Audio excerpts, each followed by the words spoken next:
আমরা এখন আমাদের জৈব অ্যাসিড ও এর জাতক নিয়ে আলোচনা করব। মানে জৈব অ্যাসিড এবং যে এর জাতক আছে এদের যে কেমিস্ট্রিটা আছে সেটা নিয়ে আমরা এখন আলোচনা করব। খুবই ছোট এবং সহজ একটা টপিক এবং ইন্টারেস্টিং এবং মজার একটা টপিক, ঠিক আছে? সো তবে সবার কারোরই টেনশন করার কোনো দরকার নেই। আমরা জাস্ট একটু আমাদের এই জৈব অ্যাসিড এবং এর জাতক কারা এই জিনিসটা একটু আগে একটু দেখে নেই। হ্যাঁ, তো তোমাকে যদি বলা হয় ভাইয়া ফার্স্টেই দেখো জৈব অ্যাসিড কোনটা। জৈব অ্যাসিড মানে হচ্ছে এই জৈব অ্যাসিডের কার্যকরী মূলক কি? দেখো আমরা জৈব অ্যাসিডের কার্যকরী মূলক সবাই জানি। জৈব অ্যাসিডের কার্যকরী মূলক হচ্ছে এই যে এটা আর সি ও ও এইচ, তাই না? এটা হচ্ছে কি আমাদের অ্যাসিডের কার্যকরী মূলক। এখন এই যে জৈব অ্যাসিডটা আছে এটার গাঠনিক সংকেতটা কেমন একটু খেয়াল করো। এটার গাঠনিক সংকেতটা হবে এই যে এরকম, দেখো আর তারপরে কি সি ডাবল বন্ড ও তারপর হচ্ছে ও এইচ। এটা হচ্ছে আমাদের জৈব অ্যাসিডের কার্যকরী মূলকের গাঠনিক সংকেত। তো আমরা তো মোটামুটি জৈব অ্যাসিড সম্পর্কে সবাই কম বেশি জানি। এখন এই জৈব অ্যাসিডের জাতক কয়টা, সন্তান কয়টা? দেখো জাতক মানে হচ্ছে সন্তান। আমরা বলি না নবজাতক, কাদেরকে নবজাতক বলে? নতুন সন্তানদেরকে। তাহলে নব মানে নতুন আর জাতক মানে কি সন্তান। তার মানে এই জৈব অ্যাসিডের জাতক মানে সন্তান কয়টা? দেখো এই যে জৈব অ্যাসিড, এই জৈব অ্যাসিডের জাতক বা সন্তান কয়টা জানো? জৈব অ্যাসিডের জাতক বা সন্তান হচ্ছে চারটা। কে কে ভাই? একটা হচ্ছে আমাদের অ্যাসিড হ্যালাইড, একটা হচ্ছে কি অ্যাসিড হ্যালাইড। ওকে, অ্যাসিড হ্যালাইড আর সিও সিএল, এটাকে আমরা বলি অ্যাসিড হ্যালাইড। হ্যাঁ, আর এই অ্যাসিড হ্যালাইডের গাঠনিক সংকেতটা কেমন? গাঠনিক সংকেতটা হচ্ছে এরকম, দেখো এই যে আর, মনে রাখবা জৈব যৌগের মধ্যে যখনই সিআরও একসাথে থাকবে, সিআরও যখনই দেখবে একসাথে লেগে আছে তখনই তুমি বুঝবা এটা হচ্ছে সি ডাবল বন্ড ও। কি বলতো? সি ডাবল বন্ড ও, তাহলে সাথে আছে সিএল। ওকে, এইটা হচ্ছে জৈব অ্যাসিডের একটা সন্তান। তারপরে দেখো এই যে দেখো আর তারপর হচ্ছে সিও, তারপর হচ্ছে ও, সিও, তারপর হচ্ছে আর। এই উপরেরটাকে বলা হয় অ্যাসিড হ্যালাইড আর তারপরেরটাকে বলা হয় অ্যাসিড অ্যানহাইড্রেট। এটার নাম কি? Acid anhydride, acid anhydride. Okay, তাহলে এটা হচ্ছে ডব্লিউসির আরেকটা সন্তান, অ্যাসিড হ্যালাইড, অ্যাসিড অ্যানহাইড্রেট। এখন এই যে অ্যাসিড অ্যানহাইড্রেটের সংকেতটা কি?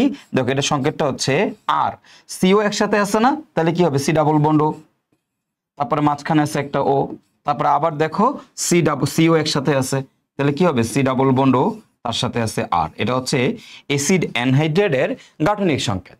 আচ্ছা, এরপরে দেখো জৈব অ্যাসিডের আরেকটা সন্তান হচ্ছে অ্যাসিড অ্যাস্টার, আর সি ও ও আর প্রাইম। এটাকে বলা হয় অ্যাসিড অ্যাস্টার। তাহলে অ্যাসিড হ্যালাইড, অ্যাসিড অ্যানহাইড্রেট আর এটা কি? Acid ester. এই যে দেখো অ্যাসিড অ্যাস্টার যেটা আছে, অ্যাসিড অ্যাস্টার, এটার সংকেতটা কিরকম হবে? দেখো সিম্পল আর, তারপরে দেখো সি আর ও একসাথে আছে, তাহলে কি হবে? সি ডাবল বন্ড ও, আর সাথে কি আছে? ও আর প্রাইম। এটা হচ্ছে আমাদের অ্যাসিড অ্যাস্টারের গাঠনিক সংকেত। ওকে, আর জৈব অ্যাসিডের 4 নম্বর সন্তানটা কি? 4 নম্বরটা সন্তানটা হচ্ছে acid amide, R C O N H two. এটাকে বলা হয় অ্যাসিড অ্যামাইড। এটাকে কি বলা হয়? Acid amide. এখন এই অ্যাসিড অ্যামাইডের গাঠনিক সংকেতটা কেমন হবে?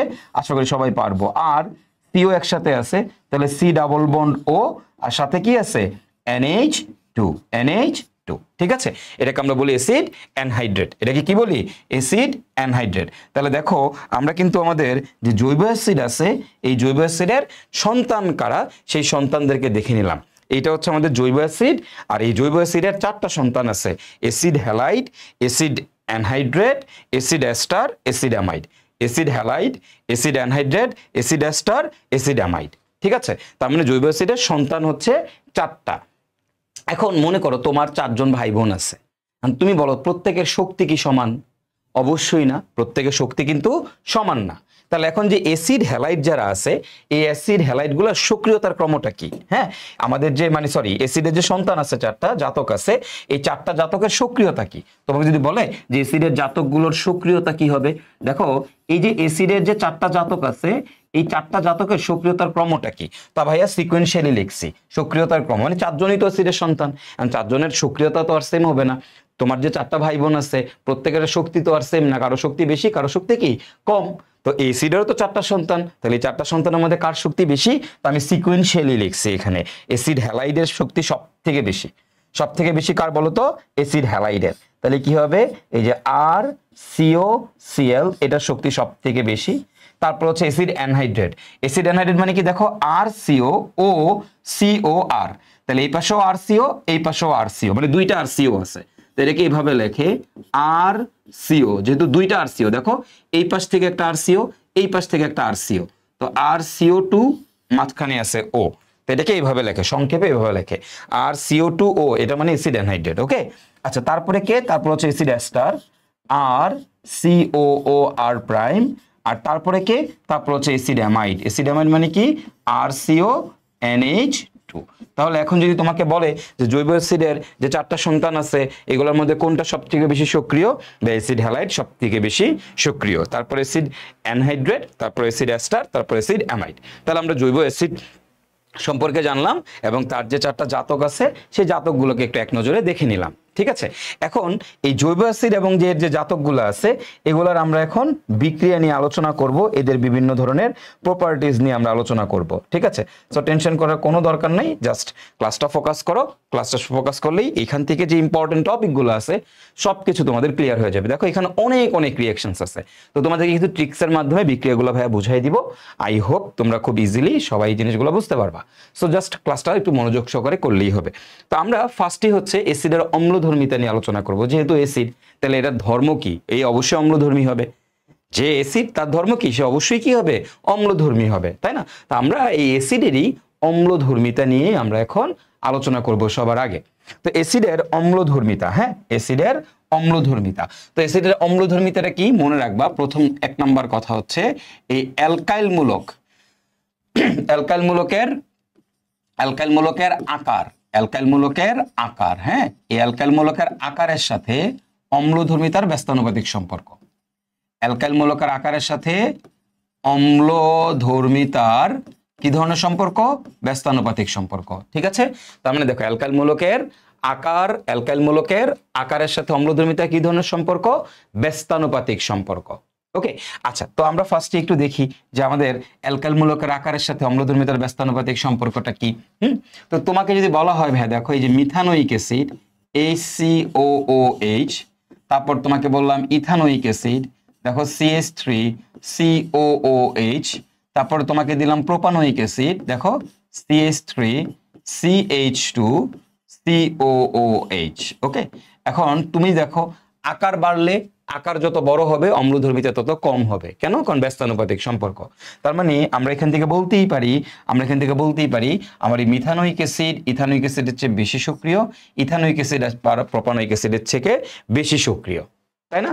আমাদের সেকেন্ড যে শর্ত, সেকেন্ড শর্তটা কি, সেকেন্ড কথাটা হচ্ছে যে আলফা কার্বনে হ্যালোজেন, আলফা কার্বনে হ্যালোজেন, ওকে আলফা কার্বনে হ্যালোজেনের সাথে অম্লধর্মিতার সমানুপাতিক সম্পর্ক।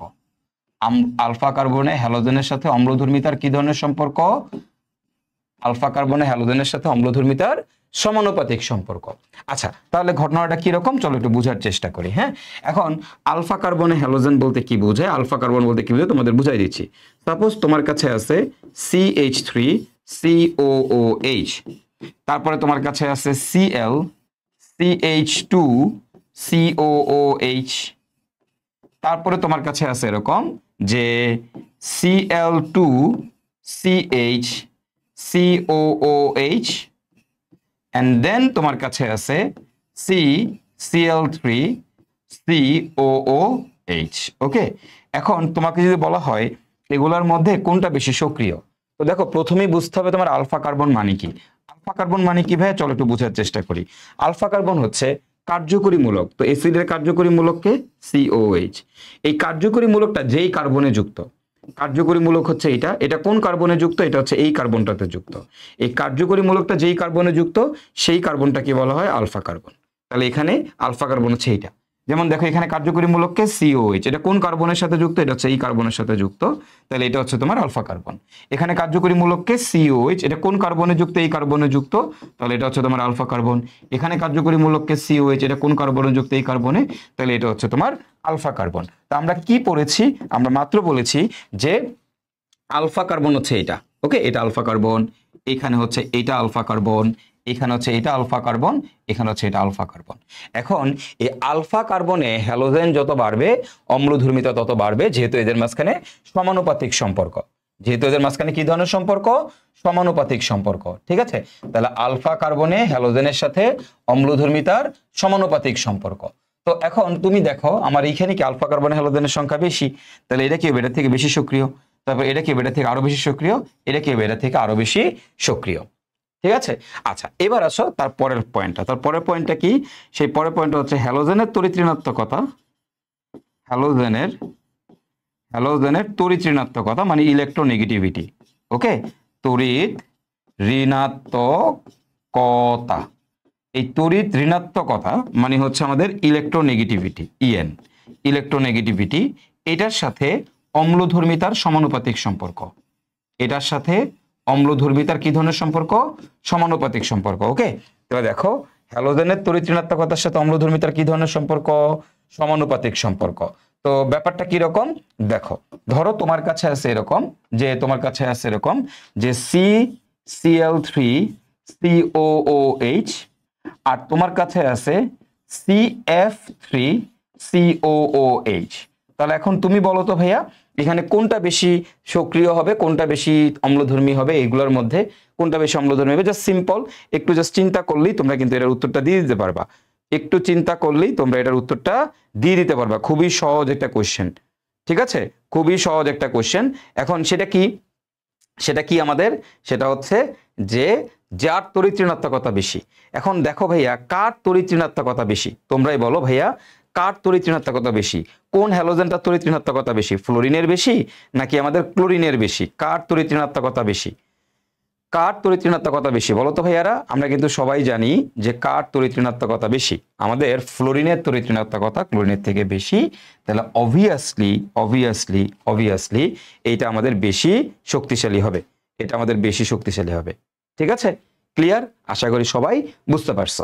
ঠিক আছে, আর লাস্ট আমাদের 4 নম্বর একটা পয়েন্ট মনে রাখতে হবে, সেটা হচ্ছে যে বাক্সের সংখ্যা যত বাড়বে, হ্যাঁ মানে বাক্সের সংখ্যা যত বাড়বে, এইটা জাস্ট তোমরা এভাবে মনে রাখতে পারো যে আমাদের যে বেনজোইক অ্যাসিড আছে, এই বেনজোইক অ্যাসিড কিন্তু বেশ শক্তিশালী অ্যাসিড। এই সিকোয়েন্সটা একটু মনে রাখবা তোমরা, এটা তোমাদের জন্য একটা খুবই গুরুত্বপূর্ণ সিকোয়েন্স। এটা একটু মনে রাখলেই বেটার যে মিথানোইক অ্যাসিড, এই মিথানোইক অ্যাসিড বেনজোইক অ্যাসিডের চেয়ে বেশি শক্তিশালী। ঠিক আছে, মিথানোইক অ্যাসিডটা বেনজোইক অ্যাসিডের চেয়ে বেশি শক্তিশালী, এবং এই বেনজোইক অ্যাসিড আবার ইথানোইক অ্যাসিডের চেয়ে বেশি শক্তিশালী। মানে এমনিতেই তো তুমি খেয়াল করো যে মিথানোইক অ্যাসিড ইথানোইক অ্যাসিডের চেয়ে বেশি শক্তিশালী, তাই না? আবার ইথানোইক অ্যাসিড প্রোপানোইক অ্যাসিডের চেয়ে বেশি শক্তিশালী। কিন্তু এই বেনজোইক অ্যাসিডের ক্ষেত্রে একটা জিনিস মনে রাখবা, বেনজোইক অ্যাসিড এই দুজনের মাঝখানে পড়ে গেছে। ঠিক আছে, তো বেনজোইক অ্যাসিড কিন্তু এই ইথানোইক অ্যাসিড এবং প্রোপানোইক অ্যাসিড এদের থেকে বেশি শক্তিশালী অ্যাসিড। এটা একটু মাথায় রাখবা। ওকে, এই 4 নাম্বার এই পয়েন্টটা একটু মাথায় রাখবা যে আমার বেনজোইক অ্যাসিডের ক্ষেত্রে একটা বেনজোইক অ্যাসিড কিন্তু আকারে বড়, কিন্তু বেনজোইক অ্যাসিড রেজোনেন্স স্ট্রাকচারের কারণে, রেজোনেন্সে যেহেতু পার্টিসিপেট করে, সো দ্যাটস এখান থেকে H+ বের হয় খুব ইজি। তো এই 4টা পয়েন্ট আমাদের মনে রাখতে হবে অ্যাসিডের অম্লধর্মিতার ক্ষেত্রে। এই 4টা জায়গা থেকেই কিন্তু আমাদের পরীক্ষাতে প্রশ্ন আসে, বুঝতে পারছো? এই 4টা জায়গা থেকেই পরীক্ষায় প্রশ্ন আসে, এবং প্রচুর প্রশ্ন আসে, খালি আসে না, আসলে প্রচুর প্রশ্ন আসে এখান থেকে। So this is super duper important one. এখান থেকে তোমরা একটা এমসিকিউ পাবাই, এই জৈব অ্যাসিডের অম্লধর্মিতা থেকে একটা এমসিকিউ তোমরা পাবাই ইনশাল্লাহ। ঠিক আছে, এবার আসো আমরা যেটা দেখব সেটা হচ্ছে আমাদের একটা গুরুত্বপূর্ণ কোশ্চেন। এই কোশ্চেনটা পরীক্ষাতে আসে, তোমার সিকিউতে আসে। সেটা কি? জৈব অ্যাসিডে অ্যালডিহাইড ও কিটোনের মতো কেন্দ্রাকোষীয় দ্রুত বা সংযোজন বিক্রিয়া দেয় না কেন? জৈব অ্যাসিড অ্যালডিহাইড বা কিটোনের মতো কেন্দ্রাকোষীয় দ্রুত বা সংযোজন বিক্রিয়া দেয় না কেন? আমি যদি একটু খেয়াল করি, দেখো আমার যে অ্যালডিহাইড আছে, অ্যালডিহাইড, ওকে, এখন খেয়াল করো এই অ্যালডিহাইড বা কিটোন যদি আমি তোমাকে বলি, অ্যালডিহাইড বা কিটোন, এই অ্যালডিহাইড বা কিটোনের কার্যকরী মূলকটা কি বলো তো? অ্যালডিহাইড বা কিটোনের কার্যকরী মূলকটা কি? অ্যালডিহাইড বা কিটোনের কার্যকরী মূলকটা হচ্ছে এরকম, একটু খেয়াল করো, এই যে R⁻C⁻O, আমরা সবাই জানি এর এই হাতে H থাকলে আমরা বলি অ্যালডিহাইড, আর এই হাতে যদি R থাকে তাহলে আমরা বলি কিটোন। এখন আমাদের যে অ্যালডিহাইড বা কিটোন আছে, এই অ্যালডিহাইড বা কিটোন কি করে? অ্যালডিহাইড বা কিটোন কিন্তু কেন্দ্রাকর্ষী দ্রুত বিক্রিয়া দেয়, মানে নিউক্লিওফিলিক সংযোজন বিক্রিয়া দেয়। দেখো কেন্দ্রাকর্ষী দ্রুত বা সংযোজন, এই যে কেন্দ্রাকর্ষী দ্রুত বা সংযোজন, এটা মানে হচ্ছে নিউক্লিওফিলিক সংযোজন বিক্রিয়া। ওকে, নিউক্লিওফিলিক সংযোজন বিক্রিয়া, অ্যালডিহাইড কিটোন, এছাড়া আর কেউ কিন্তু নিউক্লিওফিলিক সংযোজন বিক্রিয়া দেয় না। তাহলে এরা কি করে? এরা হচ্ছে নিউক্লিওফিলিক সংযোজন, নিউক্লিওফিলিক সংযোজন দেয়। ওকে, নিউক্লিওফিলিক সংযোজন দেয় কেন? কারণ এদের কাছে কি আছে? দেখো কার্বনিল মূলক আছে। অ্যালডিহাইড বা কিটোনের মধ্যে কি আছে? এই যে কার্বনিল মূলক আছে, এই মূলকটা আছে। এই মূলকটাকে আমরা কি মূলক বলি? এটাকে আমরা বলি কার্বনিল মূলক। এটার নাম হচ্ছে কার্বনিল মূলক। ওকে, সো কার্বনিল মূলক থাকার কারণে এরা কিন্তু নিউক্লিওফিলিক সংযোজন বিক্রিয়া দেয়। মানে এর পাই বন্ধন ভেঙে যায়, এর এক হাত ফাঁকা হয়, এর এক হাত ফাঁকা হয়, তখন এখানে অক্সিজেনের সাথে পজিটিভ গিয়ে যুক্ত হয়, এখানে গিয়ে নেগেটিভ যুক্ত হয়। এই ধরনের বিক্রিয়া তোমাদেরকে পড়ানো হয়েছে, আগেই পড়ানো হয়েছে, তাই না? তোমরা দেখছো অ্যালডিহাইড কিটোনের নিউক্লিওফিলিক দ্রুত বিক্রিয়া তোমরা দেখছো, তোমাদেরকে দেখানো হয়েছে। গ্রিগনাট বিকারকের থেকে আমরা যে 1 degree alcohol, 2 degree alcohol, 3 degree alcohol বানাইছি, সেখানেও কিন্তু আমরা এই বিক্রিয়াটা দেখছি। ওকে, আচ্ছা, ভালো কথা। এখন এই যে অ্যালডিহাইড কিটোন তোমার কার্বনিল মূলক থাকার কারণে নিউক্লিওফিলিক সংযোজন বিক্রিয়া দেয়, তাহলে আমার যে জৈব অ্যাসিড আছে, আমি যদি একটু খেয়াল করি, আমাদের যে কি আছে বলতো, জৈব অ্যাসিড আছে। এখন সেই জৈব অ্যাসিডের কার্যকরী মূলকটা যদি তুমি একটু লক্ষ্য করো, খেয়াল করে দেখো, এই জৈব অ্যাসিডের কার্যকরী মূলকের মধ্যে আমার যে জৈব অ্যাসিড আছে, এই জৈব অ্যাসিডের কার্যকরী মূলকের মধ্যেও কিন্তু তুমি খেয়াল করে দেখো আর C double bond O OH, এটা হচ্ছে জৈব অ্যাসিড। এই জৈব অ্যাসিডের কার্যকরী মূলকের মধ্যেও কি আছে? দেখো এই যে সি ডাবল বন্ড আছে, দেখো সি ডাবল বন্ড আছে। তাহলে কি এরও কি তোমার হচ্ছে নিউক্লিওফিলিক সংযোজন বিক্রিয়া দেওয়ার কথা? এরও কিন্তু নিউক্লিওফিলিক সংযোজন বিক্রিয়া দেওয়ার কথা। এরও কিন্তু এটা প্লাস এটা মাইনাস হয়ে মানে এই পাই বন্ধন ভেঙে বিক্রিয়া দেওয়ার কথা। কিন্তু জৈব অ্যাসিড এই জায়গাতে কখনোই কোনো বিক্রিয়া দেয় না। জৈব অ্যাসিডের বিক্রিয়া হয় এখান থেকে OH চলে যায়, অথবা এখান থেকে H+ চলে যায়। দুইভাবে জৈব অ্যাসিড বিক্রিয়া করে, হয় OH চলে যাবে নাহলে H+ চলে যাবে। ঠিক আছে, জৈব অ্যাসিড দুইভাবে বিক্রিয়া করবে। কিন্তু জৈব অ্যাসিড কখনোই তার এই কার্বনিল মূলক যে আছে, এই সি ডাবল বন্ড যে আছে, এই জায়গাতে পুরো অক্ষত রাখে, এখানে কখনো কোনো বিক্রিয়া করায় না। তো বাট এটা কিন্তু করায়, এটার মতো তো এটারও দেখতেছেন, এখানেও তো তাহলে হওয়ার কথা, বাট আসলে এখানে হয় না কেন? এই জায়গাতে কেন জৈব অ্যাসিডের এই জায়গাতে তোমার আমাদের নিউক্লিওফিলিক দ্রুত বা সংযোজন বিক্রিয়াটা হয় না? এর কারণটা কি? এর কারণটা হচ্ছে সিম্পল। দেখো একটু বোঝার চেষ্টা করি আমরা। আমাদের যে জৈব অ্যাসিড আছে RC ডাবল বন্ড O, তো এটা যেহেতু অ্যাসিড, তো অ্যাসিড খুব অবভিয়াস, অ্যাসিড কি করে? H+ দান করে। তো অ্যাসিড যখন তার H+টাকে ছেড়ে দেয়, হ্যাঁ, যে কোনো একটা মাধ্যমের মধ্যে গেলে, জলীয় দ্রবণে গেলে অ্যাসিডকে H+ ছেড়ে দেয়। তো অ্যাসিড যখন আয়নিত হয়, অ্যাসিড হচ্ছে H+ ছেড়ে দিয়ে এই যে RC ডাবল বন্ড O-, মানে এই আয়ন আকারে থাকে। যেহেতু অ্যাসিড, তাহলে অবভিয়াসলি অ্যাসিডের কাজকে H+ ডোনেট করা, দান করা। তো অ্যাসিড H+ ডোনেট করলে এই যে RC ডাবল বন্ড O-, এই আয়নটা আকারে থাকে। এখন তুমি দেখো তোমার যে এই আয়নটা আছে, এটাকে আমরা বলি কি? এটাকে আমরা বলি অক্সালেট আয়ন, মানে আমাদের হচ্ছে এসিটেট আয়ন। এই আয়নটাকে বলি আমরা আমাদের এসিটেট আয়ন, সরি অক্সালেট ভুলে বলে ফেলছি, এসিটেট আয়ন, তাই না? এখন এই যে আয়নটা আছে, এই আয়নটার তুমি খেয়াল করো, এই কার্বনের এই পাশে আছে অক্সিজেন, কার্বনের অপর পাশেও আছে কি? অক্সিজেন। দেখো এইখানেও অক্সিজেন, উপরেও কি? অক্সিজেন। খেয়াল করে দেখো দুই দিকে কিন্তু অক্সিজেন আছে। তো এখন তুমি একটু দেখো, এর দুই দিকেই যদি তোমার অক্সিজেন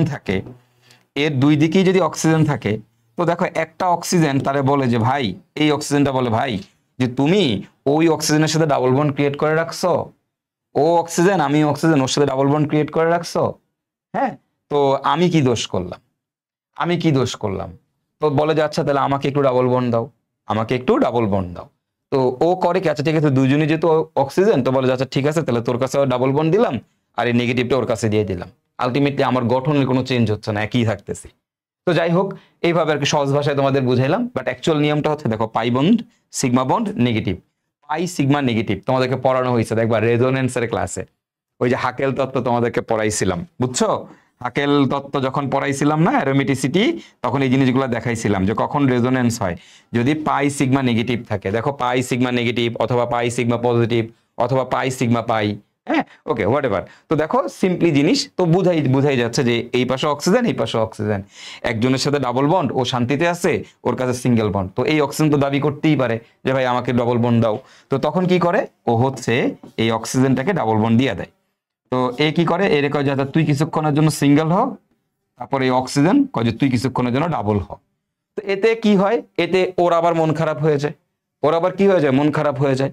তো তখন ও বলে কি না এটা হবে না, এটা হইবে না, এটা হইবে না, আবার আবার আমারে দিয়ে দেন, আবার আমারে দিয়ে দেন। ঠিক আছে, তো কি করে এই বন্ধনটা আবার এখানে চলে যায়, নেগেটিভটা আবার এখানে চলে আসে। তার মানে দেখো এদের মাঝখানে একটা কি হচ্ছে, উভমুখী বিক্রিয়া হচ্ছে। মানে এই অক্সিজেন একবার পাই বন্ধন এখানে যাচ্ছে, আবার পাই বন্ধন একবার এখানে যাচ্ছে।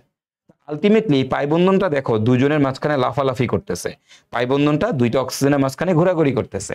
এই পাই বন্ধন যখনই দুজনের মাঝখানে ঘোরাঘুরি করতেছে, এটা কি আমরা কি বলি, এটা কি আমরা বলি রেজোনেন্স। এটাকে আমরা কি বলি, এটাকে আমরা বলি রেজোনেন্স। তার মানে এখানে কি হচ্ছে, এই এসিটেট আয়নের মধ্যে কি হয়, রেজোনেন্স হয়।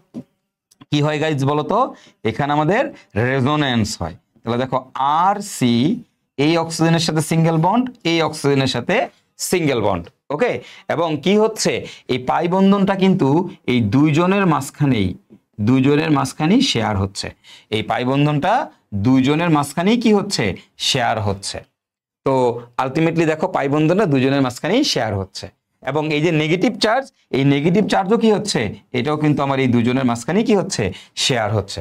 তো তার মানে এখানে কি হচ্ছে, এখানে আমাদের রেজোনেন্স, দুজনের মাঝখানে কেমনে শেয়ার হচ্ছে, একবার এটা নেগেটিভ, একবার এটা নেগেটিভ, একবার পাই বন্ধন এখানে, একবার পাই বন্ধন এখানে, তাই না? তো আলটিমেটলি এখানে কি হয়, রেজোনেন্স হয়, রেজোনেন্স হয়। এই রেজোনেন্সের কারণে এই যে এখানে যে তোমার কি হচ্ছে, রেজোনেন্স হচ্ছে, রেজোনেন্স। ওকে, তো দেখো তার মানে আমার যে অক্সালেট আয়ন মানে এসিডের আয়নটা আছে, এসিডের আয়নের মধ্যে রেজোনেন্স হচ্ছে। রেজোনেন্স হওয়ার কারণে এই যে বন্ধনটা, এই বন্ধনটা অনেক বেশি স্ট্রং। মানে এই বন্ধনটা কিন্তু এখানে না, এটা একবার এখানে একবার এখানে লাফালাফি করতেছে। বাট হোয়ারেস যখন অ্যালডিহাইড কিটোন, এখানে কিন্তু কোনো রেজোনেন্স হয় না, এখানে কিন্তু কোনো রেজোনেন্স হয় না। দেখো সিগমা পাই সিগমা, এটার কোনো শর্ত না, পাই সিগমা নেগেটিভ, পাই সিগমা পজিটিভ, পাই সিগমা মুক্ত জোর অথবা পাই সিগমা পাই হইলে রেজোনেন্স হয়। এগুলো তোমাদেরকে হাকেল তত্ত্বের মধ্যে পড়ানো হয়েছিল। তো যেহেতু তুমি দেখতেই পাচ্ছ যে এখানে রেজোনেন্স হওয়ার কোনো অপশন নাই, তাই এখানে কিন্তু রেজোনেন্স হয় না। এটা কিন্তু মানে একটা স্টেবল পাই বন্ড, মানে একদম মানে নর্মাল একটা পাই বন্ড। আর এখানে দেখো রেজোনেন্স হচ্ছে, রেজোনেন্স হওয়ার কারণে এটা কি হয়ে গেছে, এটা অনেক বেশি স্ট্রং বন্ড হয়ে গেছে। সেই জন্য এর যে এই বন্ধনটা আছে, এই বন্ধনটা কিন্তু খুব একটা ভাঙতে চায় না। তো এই জন্য এটা হচ্ছে নিউক্লিওফিলিক দ্রুত বিক্রিয়া দেয় না। তো যদি তোমার পরীক্ষায় আসে কেন দেয় না, তুমি বলবা যে ভাইয়া আমার যে এই সিওও যে অ্যাসিডের আয়নটা আছে, এই আয়নের মধ্যে, আমাদের এই আয়নের মধ্যে কি হয় না, এই আয়নের মধ্যে তোমার হচ্ছে রেজোনেন্স হয়। আর রেজোনেন্স হওয়ার কারণে এই আমাদের নিউক্লিওফিলিক কেন্দ্রাকর্ষী দ্রুত বা সংযোজন বিক্রিয়া দেখায় না। তাহলে অ্যালডিহাইড কিটোন নিউক্লিওফিলিক বা কেন্দ্রাকর্ষী সংযোজন বা দ্রুত বিক্রিয়া দেখাইলেও আমার অ্যাসিড কেন দেখায় না, আশা করি সবাই বুঝতে পারছো। এই কোশ্চেনটা কিন্তু পরীক্ষাতে আসে, ঠিক আছে, এই কোশ্চেনটা পরীক্ষাতে আসে। এবার আসো আমাদের এখান থেকে আরো দুইটা কোশ্চেন, এটা দুইটা মানে মানে দুইটা খুবই ছোট ছোট বাট ইম্পর্টেন্ট কোশ্চেন, মাথায় রাখবা অ্যাসিড থেকে। সেটা হচ্ছে তোমার একটা খুব কমন কোশ্চেন যে ফর্মালডিহাইড মানে methanoic acid, HC double bond O OH, okay, methanoic acid, এটা টলেন বিকারকের সাথে বিক্রিয়া করে কেন? এই মিথানোইক অ্যাসিড আমাদের টলেন বিকারকের সাথে বিক্রিয়া করে কেন? আচ্ছা এখন তুমি দেখো তো এটা আমাদের কেন টলেন ও ফেলিং এর সাথে বিক্রিয়া করে কেন? ফেলিং, টলেন ও ফেলিং এর সাথে সাথে বিক্রিয়া বিক্রিয়া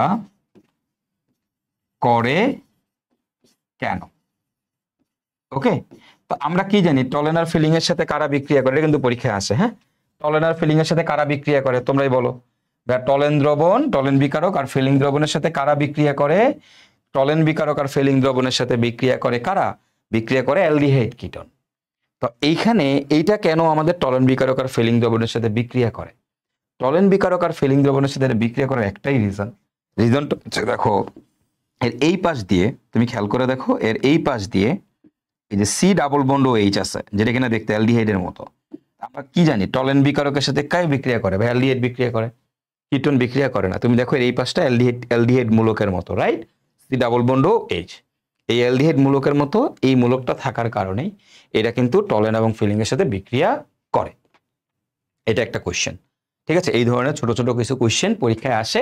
তো যেগুলো অ্যাসিড থেকে আসে আমি তোমাদেরকে দেখাই দিতেছি। ওকে, অ্যাসিড থেকে খুব বেশি কিছু পড়ার দরকার নাই, যে জিনিসগুলো ইম্পর্টেন্ট জিনিসগুলো একটু নোট করে পড়লেই হয়ে যাবে।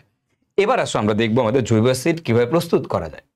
এখন এই বিক্রিয়া তোমাদের পড়ানো হয়েছে, দেখো সায়ানাইডের অম্লীয় আদ্য বিশ্লেষণ তোমাদেরকে পড়াইছে অনেকবার। জৈব অ্যাসিডের জাতকদের অম্লীয় আর্দ্র বিশ্লেষণ। গ্রিগনার বিকারক থেকে তোমরা দেখছো গ্রিগনার বিকারকের সাথে কার্বন ডাই অক্সাইড যোগ করলে, গ্রিগনার বিকারকের ক্লাসে তোমাদের পড়ানো হয়েছে, হ্যাঁ, কার্বন ডাই অক্সাইড যোগ করলে আমরা হচ্ছে জৈব অ্যাসিড পাই। এরপর হচ্ছে জারণ বিক্রিয়া দিয়ে, এটাও তোমরা পড়ে ফেলছো যে আমাদের অ্যালকোহলের যদি আমরা জারণ করি তাহলে আমরা হচ্ছে আমাদের অ্যালডিহাইড পাই, অ্যালডিহাইড থেকে পরে আমরা জৈব অ্যাসিড পাই, অথবা অ্যালডিহাইড ও কিটোনের জারণ, অ্যালডিহাইডকে জারণ করলে জৈব অ্যাসিড পাওয়া যায়। হ্যাঁ, তো এগুলা থেকে আমরা কি করতে পারি, অ্যাসিড বানাইতে পারি। তো আমি একটু তোমাদেরকে বিক্রিয়াগুলো একটু দেখাই। ওকে, আমি তোমাদেরকে একটু বিক্রিয়াগুলো দেখাই, 1 2 3, আর এটা হচ্ছে আমাদের 4 নাম্বার। ওকে, তো চলো আমরা একটু দেখি, আমাদের বিক্রিয়াগুলো একটু দেখে ফেলি। তো প্রথমে হচ্ছে সায়ানাইডের অম্লীয় আর্দ্র বিশ্লেষণ। এখন দেখো আমরা সবাই কম বেশি জানি আমাদের সায়ানাইড আছে, এই সায়ানাইডকে তুমি যদি অম্লীয় আর্দ্র বিশ্লেষণ করো, অম্লীয় আর্দ্র বিশ্লেষণ মানে কি, এই যে পানি সাথে H+ থাকবে, মানে H3O+, অথবা পানি মানে অম্লীয় পানি, অম্লীয় আর্দ্র বিশ্লেষণ করলে এই যে সায়ানাইড, এই সায়ানাইডটা ডিরেক্টলি COOH মানে জৈব অ্যাসিডে কনভার্ট হয়ে যাবে। সায়ানাইড ডিরেক্টলি কিসে কনভার্ট হয়ে যাবে, সায়ানাইডটা ডিরেক্টলি জৈব অ্যাসিডে কনভার্ট হয়ে যাবে। ওকে, তাহলে দেখো সায়ানাইডের অম্লীয় আর্দ্র বিশ্লেষণ করলে কি পাওয়া যায়, সায়ানাইডের অম্লীয় আর্দ্র বিশ্লেষণ করলে ডিরেক্টলি জৈব অ্যাসিড পাওয়া যায়। চলো আমরা কিছু এক্সাম্পল দেখি।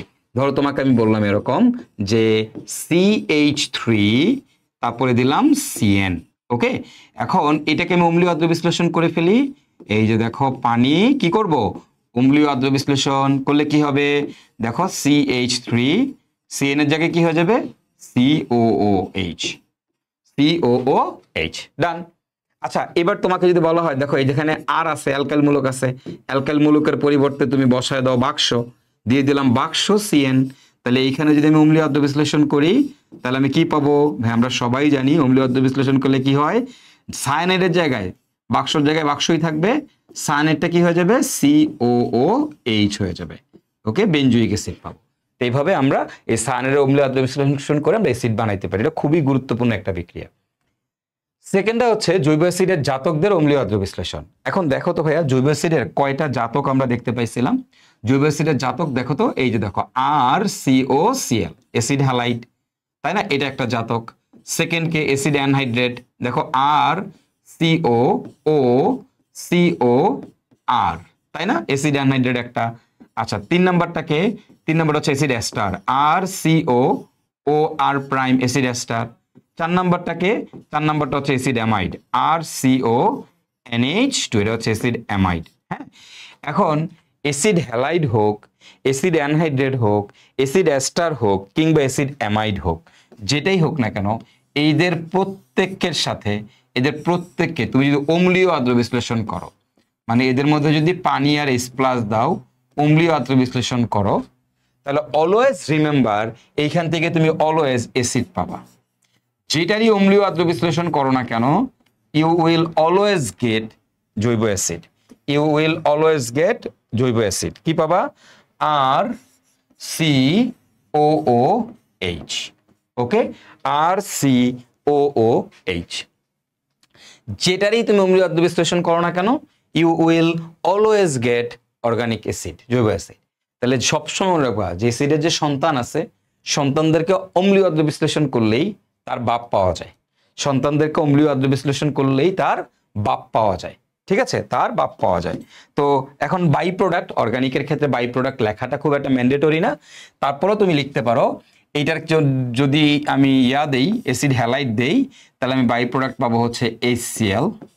যদি আমি অ্যাসিড অ্যানহাইড্রেট দেই তাহলে বাই প্রোডাক্ট পাবো হচ্ছে আমি পানি।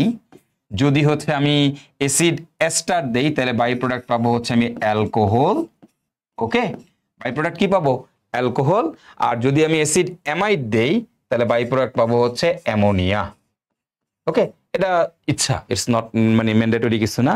অ্যাসিড হ্যালাইড দিলে, এই যে অ্যাসিড হ্যালাইড দিলে বাই প্রোডাক্ট পাবা HCl, অ্যাসিড অ্যানহাইড্রেট দিলে বাই প্রোডাক্ট পাবা হচ্ছে পানি, অ্যাসিড এস্টার দিলে বাই প্রোডাক্ট পাবা হচ্ছে অ্যালকোহল, অ্যাসিড অ্যামাইড দিলে বাই প্রোডাক্ট পাবা হচ্ছে অ্যামোনিয়া।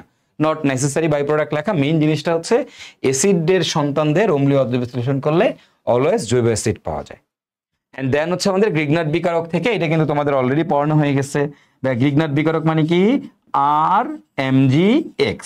এখন এই গ্রিগনাট বিকারকের সাথে তুমি কি দিবা, গ্রিগনাট বিকারকের সাথে কার্বন ডাই অক্সাইড। আমরা যদি গ্রিগনাট বিকারকের সাথে কার্বন ডাই অক্সাইড দিয়ে বিক্রিয়া করে আমরা যদি শেষ পর্যন্ত পানি দ্বারা ধৌত করি, কি করি?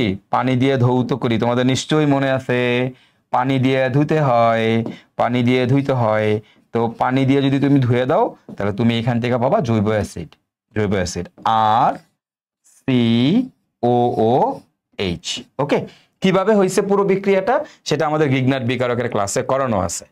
ওকে, সো ডু ইট ইয়োরসেলফ। পুরো বিক্রিয়াটা নিজে লেখো, পুরো বিক্রিয়াটা নিজে লিখো, নিজে প্র্যাকটিস করে ফেলো। হ্যাঁ, কারণ তোমাদেরকে আগে গ্রিগনার বিকারকের ক্লাসে পড়াইছি। তো পুরো বিক্রিয়াটা নিজে করো, এই পুরো বিক্রিয়াটা নিজে করো। ওকে, গ্রিগনার বিকারকের ক্লাসে তোমাদের করানো আছে, তো সেখান থেকে তুমি জাস্ট করে আসো। তাহলে দেখো আমাদের কিন্তু জৈব অ্যাসিডের 3টা গুরুত্বপূর্ণ প্রস্তুতি আমরা দেখে নিলাম। এবার জৈব অ্যাসিডের আরেকটা প্রস্তুতি, সেটা হচ্ছে আমাদের জারণ বিক্রিয়া দিয়ে। ওকে, তো জারণ বিক্রিয়া দিয়ে দেখো অ্যালকোহলের জারণ করলেও আমাদের জৈব অ্যাসিড পাওয়া যায়, আবার অ্যালডিহাইড কিটোনের জারণ করলেও জৈব অ্যাসিড পাওয়া যায়। আমি যদি তোমাদেরকে একটু দেখাই, তোমরা সবাই কম বেশি জানো আমাদের যে 1 ডিগ্রি অ্যালকোহল আছে, আমরা যদি 1 ডিগ্রি অ্যালকোহলের জারণ করি, দেখো এগুলো তোমাদের আগেও পড়াইছি। 1 ডিগ্রি অ্যালকোহলের জারণ করলে কি পাওয়া যায়? বা 1 ডিগ্রি অ্যালকোহলের জারণ করলে অ্যালডিহাইড পাওয়া যায়। সেই অ্যালডিহাইডে যদি ফার্দার জারণ করি, আরেকবার জারণ করি, কি পাওয়া যায়? অ্যালডিহাইডে ফার্দার জারণ করলে ভাইয়া জৈব অ্যাসিড পাওয়া যায়। কি পাওয়া যায়? জৈব অ্যাসিড পাওয়া যায়। ওকে, ভাইয়া অ্যালডিহাইডের জারণ করলে 1 ডিগ্রি অ্যালকোহলের জারণ করলে অ্যালডিহাইড, অ্যালডিহাইডের যদি জারণ করি তাহলে আমরা পাই হচ্ছে জৈব অ্যাসিড, জৈব অ্যাসিড। ওকে, আচ্ছা, ঠিক সিমিলারলি জৈব অ্যাসিডের বিজারণ করলে কি পাওয়া যায়? জৈব অ্যাসিডের বিজারণ করলে অ্যালডিহাইড পাওয়া যায়। সেই অ্যালডিহাইডে যদি আবার বিজারণ করো তাহলে তোমার হচ্ছে 1 ডিগ্রি অ্যালকোহল পাওয়া যায়। তাহলে 1 ডিগ্রি অ্যালকোহলের জারণ করলে অ্যালডিহাইড, আবার অ্যালডিহাইডের বিজারণ করলে 1 ডিগ্রি অ্যালকোহল। ঠিক সিমিলারলি দেখো ভাইয়া আমাদের 2 ডিগ্রি অ্যালকোহল, 2 ডিগ্রি অ্যালকোহলের যদি ভাই আমরা জারণ করি, 2 ডিগ্রি অ্যালকোহলের জারণ করলে কি পাওয়া যায়? ভাই আমরা সবাই জানি আমাদের কিটোন পাওয়া যায়। কি পাওয়া যায়? কিটোন পাওয়া যায়। সেই কিটোনের ফার্দার জারণ করলে আবার কি পাওয়া যায়? ভাই কিটোনের ফার্দার জারণ করলে অনেক কষ্ট পাওয়া যায়। কি পাওয়া যায়? অনেক কষ্ট। এটা মাথায় রাখবা, কিটোনের ফার্দার জারণ করলে অনেক কষ্ট পাওয়া যায়। তাহলে দেখো অনেক কষ্ট, অনেক কষ্ট মানে কি এটা তো জানি না, এটা তো আর বিজারণ হয় না, তাই না? কারণ এই কিটোনের বিজারণ করলে আবার কি পাওয়া যায়? কিটোনের বিজারণ করলে ভাই আমাদের 2 ডিগ্রি অ্যালকোহল পাওয়া যায়। আর 3 ডিগ্রি অ্যালকোহলের জারণ করলে কি হয়? বা 3 ডিগ্রি অ্যালকোহলে যদি আমরা জারণ করি তাহলে কিছুই পাওয়া যায় না। এটা মাথায় রাখবা, 3 ডিগ্রি অ্যালকোহলের জারণ হয় না। তোমাদের অনেক বইতে কিন্তু 3 ডিগ্রি অ্যালকোহলের জারণ দেওয়া আছে, বাট ওটা আসলে ভুল দেওয়া আছে। 3 ডিগ্রি অ্যালকোহলের আসলে জারণ করা যায় না। তো this is the proper thing. 1 degree অ্যালকোহলের জারণ করলে অ্যালডিহাইড পাওয়া যায়। তো এখন দেখো তুমি যদি অ্যালকোহলের মৃদু জারণ করো, অ্যালকোহলের মৃদু জারণ করো তাহলে তুমি অ্যালডিহাইড পাবা। সেই অ্যালডিহাইডের আবার জারণ করলে তুমি জৈব অ্যাসিড পাবা। হ্যাঁ, এটা হচ্ছে মৃদু জারণ। তাহলে বলো তো তীব্র জারণে কি পাওয়া যাবে? দেখো অ্যালকোহলের তীব্র জারণ করলে কি পাওয়া যাবে? এই অ্যালকোহলে যদি তীব্র জারণ করি তাহলে ডিরেক্টলি আমি কি পাবো? জৈব অ্যাসিড পাবো। তো অ্যালকোহলে যদি তীব্র জারণ করি ডিরেক্টলি কি পাবো? জৈব অ্যাসিড পাবো। ঠিক আছে, তাহলে আমি যদি অ্যালকোহলের মধ্যে KMnO4, K2Cr2O7 মানে এরকম আমি যদি তীব্র জারকগুলো ইউজ করি তাহলে আমি ডিরেক্টলি এখান থেকে অ্যাসিড পেয়ে যাব। ওকে, আর এই অ্যালকোহলের আমি যদি কন্ট্রোল জারণ করি, কন্ট্রোল জারণ মানে কি? এক স্টেপ জারণ। কন্ট্রোল জারণ মানে এক স্টেপ জারণ। এখন এক স্টেপ জারণ কি দিয়ে করে? এই এক স্টেপ জারণ করে PCC দিয়ে, PDC দিয়ে, কলিন্স বিকারক দিয়ে, জোনস রিএজেন্ট দিয়ে, MnO2 দিয়ে, হ্যাঁ, ক্রোমাইল ক্লোরাইড দিয়ে। তো এগুলো তোমাদের এখন জানার দরকার নাই। এগুলো তোমরা যখন ইঞ্জিনিয়ারিং অ্যাডমিশনে যাবা তখন তোমাদেরকে অনেক ডিটেইলে এই জারণ বিজারণ অনেক ডিটেল, অনেক ভাস্ট ভাবে পড়াবো। ঠিক আছে, আরো অনেক কিছু আছে, অনেক মজার মজার জিনিস আছে, সেগুলো তোমাদেরকে দেখাবো।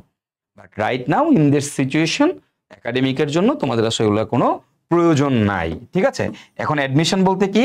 শুধুমাত্র ইঞ্জিনিয়ারিং অ্যাডমিশন, শুধুমাত্র ইঞ্জিনিয়ারিং অ্যাডমিশনের জন্য। যদি তোমাকে বলা হয় ভার্সিটি অ্যাডমিশনের জন্য, না, কোনো দরকার নাই। ভার্সিটি অ্যাডমিশনের জন্য এতটুকুই মোর দেন ইনাফ।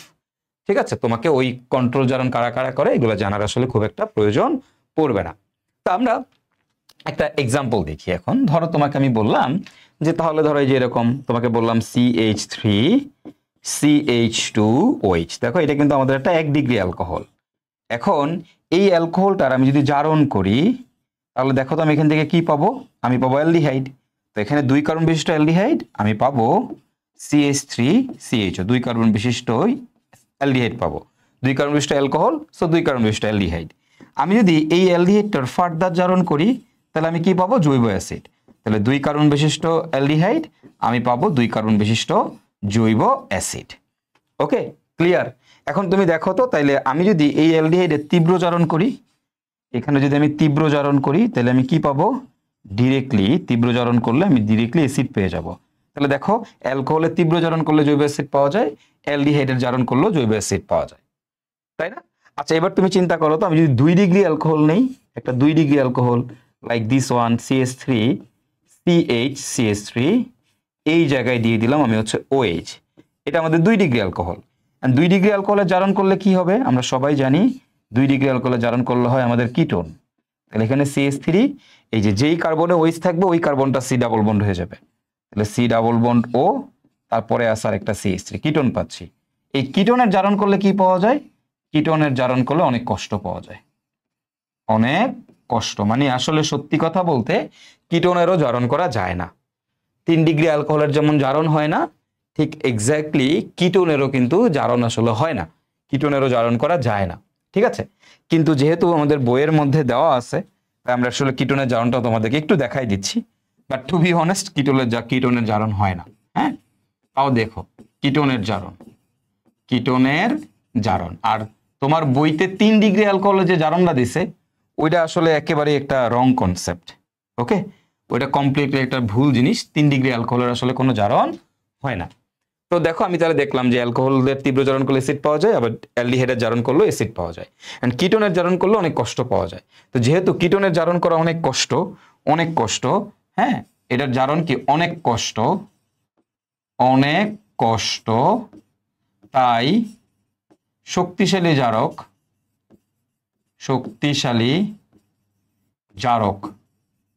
জারক, হ্যাঁ, যেমন হচ্ছে V2O5, এরকম একটা শক্তিশালী জারক ব্যবহার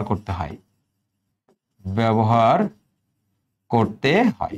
ওকে, তো কিটোনের জারণটা কি চলো দেখি। যদিও কিটোনের জারণ অ্যাকচুয়ালি কিন্তু হয় না, তাও তোমাদের দেখাই দিচ্ছি। এন্ড কিটোনের জারণটা কি চলো একটু দেখি এখানে। হ্যাঁ, এখন ধরো তোমার কাছে এরকম একটা কিটোন আছে, দেখো CH3 C double bond O, তারপরে হচ্ছে তোমার এরকম আছে CH2, তারপরে আছে CH3। ওকে, এখন এটারে তুমি V2O5 দিয়ে জারণ করতেছো, করলে কি হবে জানো? V2O5 দিয়ে জারণ করলে কি হবে? জিনিসটা হচ্ছে, নিয়মটা হচ্ছে বড় হাত ভেঙে যাবে। নিয়মটা হচ্ছে তোমার বড় হাত ভেঙে যাবে।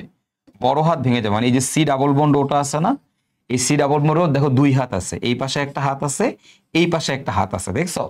তো 2 পাশে 2 হাত আছে। এই হাতে কে আছে? CH3, এই হাতে কে আছে? CH2 CH3। তো মনে রাখবা, বড় হাত ভেঙে যাবে। কোনটা বড় হাত? এটা বড় হাত। তাহলে বড় হাতটা এবারে ভাঙা যাবে। ভাঙা যাওয়ার পর যদি এক কার্বন থাকে তাহলে কার্বন ডাই অক্সাইড, আর যদি একাধিক কার্বন থাকে তাহলে অ্যাসিড। যদি এক কার্বন থাকে, এই দেখো ভাঙছে, ভাঙা 2 টুকরো হয়ে গেছে, 2 টুকরা, এই পাশে এক টুকরো, এই পাশে এক টুকরা, দেখো ভাঙছে, ভাঙে এই পাশে এক টুকরা, এই পাশে এক টুকরা, দেখছো ভাঙলো, ভাঙে এই পাশে এক টুকরা, এই পাশে এক টুকরা। এন্ড এই পাশে কয় কার্বন আছে? 2 কার্বন। তাহলে এই পাশেও কয় কার্বন? 2 কার্বন। তাহলে দেখো, ভাঙার পরে যত কার্বন থাকবে তত কার্বন বিশিষ্ট অ্যাসিড, আর এক কার্বন থাকলে কার্বন ডাই অক্সাইড। এই পাশে আছে 2 কার্বন, তাহলে এটা তৈরি করবে 2 কার্বন বিশিষ্ট অ্যাসিড CH3COOH। এই পাশে আছে কয় কার্বন? 2 কার্বন, তাহলে এটাও কি তৈরি করবে? 2 কার্বন বিশিষ্ট অ্যাসিড CH3COOH। ওকে, বুঝতে পারছো? মানে ভাঙবা, তুমি ফার্স্টে হচ্ছে তুমি কি করবা? ভাঙবা, এই যে ভাঙলা, এই পাশে 2 কার্বন, এই পাশে 2 কার্বন, তাহলে যত কার্বন থাকবে 2 কার্বন বিশিষ্ট অ্যাসিড, এখানে 2 কার্বন বিশিষ্ট অ্যাসিড। যদি এরকম হইতো, লেটস ডু অ্যানাদার ওয়ান। দেখো, যদি এরকম হইতো, একটু খেয়াল করো। এই যে ধরো, তোমাকে আমি দিলাম CH3, তারপরে দিলাম C ডাবল বন্ড O, তারপরে দিলাম CH3। এখন তুমি এটাকে কি করবা? এই দেখো, ভ্যানাডিয়াম পেন্টা অক্সাইড দিয়ে তুমি এটাকে ভাঙবা। আচ্ছা, ভাঙলে এবার কি হবে? দেখো এবার কি হবে? বড় হাত ভেঙে যাবে। এখন এখানে বড় হাত কোনটা? বড় হাত তো নাই, এখানে বড় হাত কোনটা? বড় হাত তো নাই, দুইটাই তো সমান, তো যে কোনো একটা ভেঙে যাবে। ধরো এটা ভাঙলো, ভাঙার পর এখানে কয় কার্বন আছে? এক কার্বন থাকলে কি তৈরি করে? Carbon die oxide. এখানে কয় কার্বন? 2 কার্বন, তাহলে এটা কি তৈরি করবে? 2 কার্বন বিশিষ্ট অ্যাসিড। তো আমরা পাবো 2 কার্বন বিশিষ্ট অ্যাসিড পাবো। 2 কার্বন বিশিষ্ট অ্যাসিডটা কি আমাদের? CH3COOH, আর ওইখানে আছে এক কার্বন থাকলে তৈরি করবে কার্বন ডাই অক্সাইড। ওকে, আশা করি ভাঙাভাঙির নিয়মটা তুমি বুঝতে পারছো। যেটা বড় হাত সেটা ভেঙে যাবে, আর যদি বড় ছোট না থাকে দুই হাতই সমান হয় তাহলে যে কোনো একটা ভেঙে যাবে, যে কোনো একটা ভেঙে যাবে। তো এটা হচ্ছে আমাদের কিটোনের জারণের প্রসেস। তো তুমি যদি কিটোনের জারণ করো তাহলেও দেখো তুমি কি পাচ্ছ, অ্যাসিড পাচ্ছ, ঠিক আছে। বাট কিটোনটা ভেঙে যাচ্ছে, কিটোনটা ভেঙে ছোট হয়ে যাচ্ছে, ঠিক আছে। তো যদি অ্যাকচুয়ালি নিয়মটা হচ্ছে কিটোনের জারণ হয় না, 3 ডিগ্রি অ্যালকোহলেরও কিন্তু জারণ হয় না, 3 ডিগ্রি অ্যালকোহলেরও কি হয় না, জারণ হয় না। ওকে, এটা মাথায় রাখবা। এই হচ্ছে কাহিনী। মোটামুটি এগুলো তোমাদের আগেও দেখানো হয়েছে, কিটোনের জারণটা আমরা দেখে নিলাম। তা আমাদের কিভাবে আমাদের জৈব অ্যাসিড প্রস্তুত করা যায় আমরা দেখে ফেলছি। তাহলে জৈব অ্যাসিডের প্রপার্টিজও চলে গেল, জৈব অ্যাসিডের প্রস্তুতিও চলে গেল। আমরা এখন কি দেখব, আমরা এখন জৈব অ্যাসিডের বিভিন্ন ধরনের বিক্রিয়া নিয়ে আলোচনা করব। খুবই সোজা বিক্রিয়া, টেনশন করার কোনো প্রয়োজন নাই। চলো আমরা জৈব অ্যাসিডের বিক্রিয়াগুলো দেখি। ওকে, তো এই যে জৈব অ্যাসিড, এই জৈব অ্যাসিডের খেয়াল করো আমাদের কিছু বিক্রিয়া আছে। তো জৈব অ্যাসিডের দুই ধরনের প্রতিস্থাপন বিক্রিয়া হয়, মানে অ্যাসিডকে দুই ভাবে ভাঙা যায়। আমরা যে কোনো জৈব অ্যাসিডকে দুই ভাগে ভাঙতে পারি। একটা হচ্ছে এইভাবে CH3, দেখো এগুলোর ভাঙাভাঙি তোমাদেরকে আগে শিখাইছিলাম, COO মাইনাস, আর একটা হচ্ছে H+। এইভাবে জৈব অ্যাসিডকে ভাঙা যায়। আবার জৈব অ্যাসিডকে এইভাবে ভাঙা যায়, দেখো CH3 CO প্লাস আর হচ্ছে OH মাইনাস। তো জৈব অ্যাসিডকে আমরা এই দুই ভাবে ভাঙতে পারি। যে কোনো জৈব অ্যাসিডকে তুমি দুই ভাবে ভাঙতে পারবা, অ্যাসিড আকারও ভাঙা যায়, ক্ষার আকারও ভাঙা যায়। তার মানে এই জৈব অ্যাসিড থেকে হয় H+ যাবে, নাহলে জৈব অ্যাসিড থেকে তোমার OH মাইনাস যাবে। তো আমরা এই জৈব অ্যাসিড থেকে যদি OH মাইনাস প্রতিস্থাপন করি, কি প্রতিস্থাপন করবো বলো তো ভাইয়ারা, OH মাইনাস। এই জৈব অ্যাসিডের OH মাইনাস প্রতিস্থাপন, তো তার মানে এখানে জৈব অ্যাসিড থেকে OH মাইনাস চলে যাবে। তো তুমি যদি জৈব অ্যাসিড থেকে OH মাইনাস প্রতিস্থাপন করো তাহলে কি হবে, এখন তুমি দেখো এই অ্যাসিডের সাথে দেখো HCl, PCl3, PCl5 অথবা SOCl2 এর বিক্রিয়া করাবা। অ্যাসিডের সাথে HCl, PCl3, PCl5 অথবা SOCl2 এর বিক্রিয়া করাবা। দেখো এইটাও কিন্তু তোমরা পড়ছো, অ্যালকোহলের সাথে HCl এর বিক্রিয়া, PCl3 এর বিক্রিয়া, PCl5 অথবা SOCl2 এর বিক্রিয়া তোমরা পড়ছো না? অ্যালকালহাইডের প্রস্তুতির মধ্যে তোমরা পড়ছো না? তারপর অ্যালকোহলের বিক্রিয়ার মধ্যে তোমরা পড়ছো না? পড়ছো।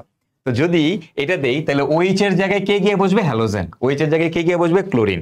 তো দেখো এখানে কে প্রতিস্থাপন, OH প্রতিস্থাপন। তার মানে এখান থেকে আমরা OH কে সরাই ফেলবো। তাহলে কি থাকতেছে, CH3CO, এর সাথে কে গিয়ে যুক্ত হবে, এখান থেকে Cl গিয়ে যুক্ত হবে। কে গিয়ে যুক্ত হবে, Cl। তাহলে আমরা এখান থেকে কি পাবো ভাইয়া, আমরা এখান থেকে পাবো আমাদের দেখো CH3, তারপর আমরা পাবো CO, আর এর সাথে গিয়ে যুক্ত হবে Cl। হ্যাঁ, এখন তুমি যদি এই Cl দাও তাহলে বাই প্রোডাক্ট পাবা, সরি, তুমি যদি HCl দাও তাহলে বাই প্রোডাক্ট পাবা পানি।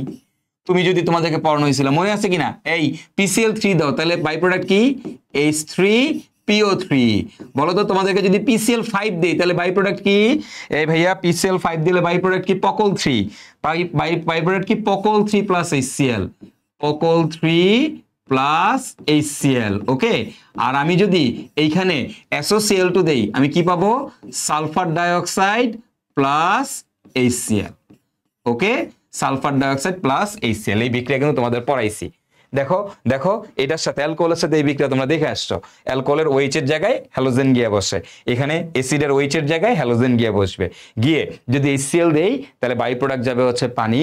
যদি আমি PCl3 দেই বাই প্রোডাক্ট হবে H3PO3। যদি PCl5 দেই তাহলে POCl3 প্লাস HCl। যদি SOCl2 দেই সালফার ডাইঅক্সাইড প্লাস HCl। ওকে, এবার দেখো এই অ্যাসিডের সাথে আমি যদি আরেক কোনো অ্যাসিডের বিক্রিয়া দিই, তাহলে দেখো আমি এখানে কি পাচ্ছি, অ্যাসিড হ্যালাইড পাচ্ছি। খেয়াল করে দেখো আমি এখানে কি পাচ্ছি, অ্যাসিড হ্যালাইড পাচ্ছি। এটা হচ্ছে অ্যাসিডের একটা সন্তান। আমি যদি অ্যাসিডের সাথে আরেক কোনো অ্যাসিডের বিক্রিয়া দেই তাহলে কি হবে, দেখো অ্যাসিডের সাথে আরেক কোনো অ্যাসিডের, এখান থেকে OH গেল, এখান থেকে H গেল। দেখো এক পাশ থেকে OH আর এক পাশ থেকে H, মিয়া কি বানাবে, পানি। কেন, এখানে P2O5 আছে। P2O5 এর কাম কি, P2O5, জিঙ্ক ক্লোরাইড, এদের কাজ হচ্ছে পানি বের করা। সালফিউরিক অ্যাসিড, এদের কাজ হচ্ছে পানি বের করা। P2O5, zinc chloride, sulphuric acid, এদের কাজ হচ্ছে পানি শোষণ করে, এদেরকে বলা হয় নিরোধক। তাহলে দেখো এখান থেকে OH, এখান থেকে H গিয়ে কি বানাবে, পানি। এখান থেকে OH, এখান থেকে H মিলে কি বানাবে, পানি। তাহলে কি থাকতেছে এখানে, দেখো তো এখানে কি থাকতেছে, CH3CO, এখানে থাকতেছে CH3CO, CH3CO। দেখো তো এখানে থাকতেছে CH3CO, এই OH আর এখানকার H মিলে পানি বানায় ফেলছে। এখানে কি বাকি আছে, RCOO। এখানে কি বাকি আছে, RCOO। তাহলে দেখো তো কি বাকি আছে, আবার দেখো তো এই যে এই H চলে গেছে, এইচ চলে গেল, তাহলে আছে একটা অক্সিজেন, উল্টা করে লেখো, তারপরে আছে সিও লিখলাম, তারপরে আছে আর, তারপরে আছে আর, দেখছো, তারপরে আছে আর। তাহলে আমি দেখো কি পাচ্ছি, এই যে অ্যাসিড অ্যানহাইড্রেট পাচ্ছি, কি পাচ্ছি, অ্যাসিড অ্যানহাইড্রেট পাচ্ছি। বাই প্রোডাক্ট কে এখানে, বাই প্রোডাক্ট হচ্ছে আমাদের পানি H2O, বাই প্রোডাক্ট কে, বাই প্রোডাক্ট হচ্ছে পানি H2O। দেখো তোমাদেরকে কিন্তু এটা দেখানো হয়েছে, শেখানো হয়েছে। দেখো আরেকবার বোঝার চেষ্টা করি, CH3CO আছে, এখানে আছে OH। হ্যাঁ, তাহলে এই যে দেখো CH3CO যেটা একটা অ্যাসিড, অ্যাসিডের থেকে OH যাবে, যখন যদি 2 অণু অ্যাসিড থাকে তার মধ্যে যদি P2O5 দাও তাহলে কি হবে, তাহলে একটা থেকে OH যাবে আর একটা থেকে H যাবে, গিয়ে পানি বানায় ফেলবে। তাহলে এখানে থাকতেছে CH3CO আর এখানে থাকতেছে OCOR, তাহলে CH3CO OCOR। দেখো এটা কিন্তু অ্যাসিড অ্যানহাইড্রেট। এবার দেখো তুমি অ্যাসিডের সাথে অ্যালকোহল দিছো, অ্যাসিডের সাথে কি দিছো, অ্যালকোহল দিছো, তো অ্যাসিড থেকে কি যাবে, OH। তাহলে অ্যাসিড থেকে যদি OH যায়, অ্যালকোহলের মধ্যে কি আছে, হাইড্রোজেন, তাহলে কি যাবে, এখান থেকে H এখান থেকে OH মিলে কি বানাবে, পানি। কি বানাবে, পানি। মানে একটা থেকে H আর একটা থেকে OH, সোজা সাপটা কথা, গিয়ে পানি বানাবো, সোজা কথা তুই পানি বানাবি। এখন তোর এনে পানি যেমনি বানাবি, তুই দেখছস নিরোধক আছে, তাহলে অবশ্যই তুই এখানে পানি বানাই দিবি। আর পানি বানাইতে গেলে তোর সিম্পল নিয়মটা কি, ভাই একটা থেকে H যাবে আর একটা থেকে OH যাবে, তাহলে থাকতেছে CH3CO। দেখো CH3CO একটা থেকে H একটা থেকে OH চলে গেল, বাকি থাকতেছে এখানে OR। দেখো এটার নাম কি, এটার নাম হচ্ছে আমাদের অ্যাসিড অ্যানহাইড্রেট। এটার নাম কি, এটার নাম হচ্ছে অ্যাসিড অ্যানহাইড্রেট। ওকে, অ্যাসিড অ্যানহাইড্রেট। এই উপরেটার নাম কি, এটার নাম কি, এটার নাম হচ্ছে আমাদের অ্যাসিড। এই উপরেটার নাম কি বলো তো ভাইয়ারা, এটার নাম হচ্ছে অ্যাসিড অ্যানহাইড্রেট। এটার নাম কি, অ্যাসিড অ্যাস্টার। নিচেরটার নাম কি, অ্যাসিড অ্যাস্টার। এবার দেখো এই অ্যাসিডের সাথে তুমি হচ্ছে অ্যামোনিয়ার বিক্রিয়া দিছো, এখন এখান থেকে OH, তাহলে এখান থেকে কি H গিয়ে কি বানাবে, পানি। তোমরা জানো অ্যামোনিয়া কেমনে ভাঙে, কানার ভাই অন্ধও জানে অ্যামোনিয়া কেমনে ভাঙে, NH2H, আমরা সবাই জানি NH2 - H+, কানার ভাই অন্ধও জানে। এখন তুমি বলো এখানকার H এখানকার OH চলে যাবে, তাহলে আমরা এখান থেকে পাবো আমাদের CH3, তারপর আমরা পাবো হচ্ছে CO, তারপর আমরা পাবো হচ্ছে NH2, CH3CO NH2। ঠিক আছে, সো এই গেল আপনাদের কাহিনী। আশা করি আপনারা সবাই বুঝতে পারছেন এটার নাম কি, অ্যাসিড অ্যামাইড। তাহলে দেখো আমরা আসলে কি বানাইলাম, আমরা আসলে অ্যাসিড থেকে অ্যাসিডের সন্তান বানাইলাম, অ্যাসিড থেকে অ্যাসিডের সন্তান বানাইলাম। তুমি খেয়াল করে দেখো এই অ্যাসিড থেকে অ্যাসিডের যেই সন্তানই বানাও না কেন, প্রত্যেকটাতেই বাই প্রোডাক্ট কিন্তু পানি পানি পানি পানি পানি, তাই না? তো আমরা অ্যাসিড থেকে অ্যাসিডের সন্তান বানাইছি। এখন তোমরা সবাই জানো, তোমরা সবাই জানো অ্যাসিডের সন্তান কয়টা, 4টা। তাহলে কার সাথে কি দিলে কোন সন্তানটা পাওয়া যায়, অ্যাসিডের সাথে আমি যদি HCl দেই তাহলে আমি অ্যাসিড হ্যালাইড পাবো। অ্যাসিডের সাথে আমি যদি আরে কোনো অ্যাসিডের বিক্রিয়া দিই তাহলে অ্যাসিড অ্যানহাইড্রেট পাবো। অ্যাসিডের সাথে আমি যদি অ্যালকোহলের বিক্রিয়া দিই তাহলে আমি এস্টার পাবো। অ্যাসিডের সাথে অ্যামোনিয়ার বিক্রিয়া দিলে অ্যামাইড পাবো। একদম ঠাড়া মুখস্থ যেন থাকে, এটা ঠাড়া মুখস্থ যেন থাকে।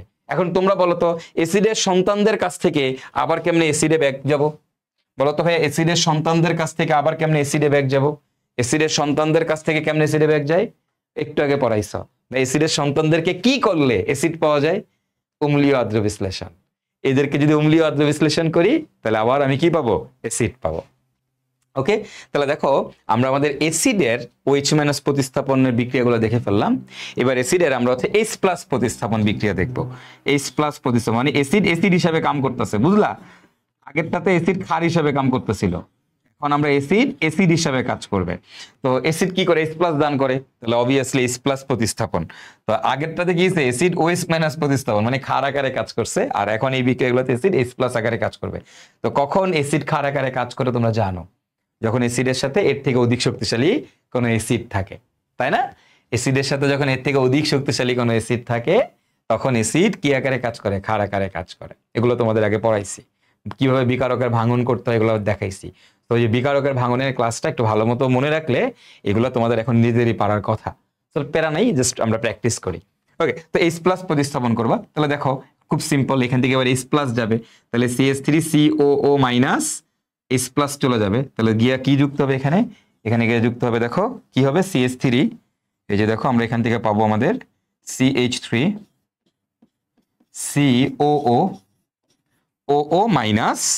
তার সাথে এখানে আছে সোডিয়াম, সোডিয়ামকে যুক্ত হয়ে তৈরি করবে CH3COONA, আর এখানে পাবো আমরা H2, হাফ অণু H2।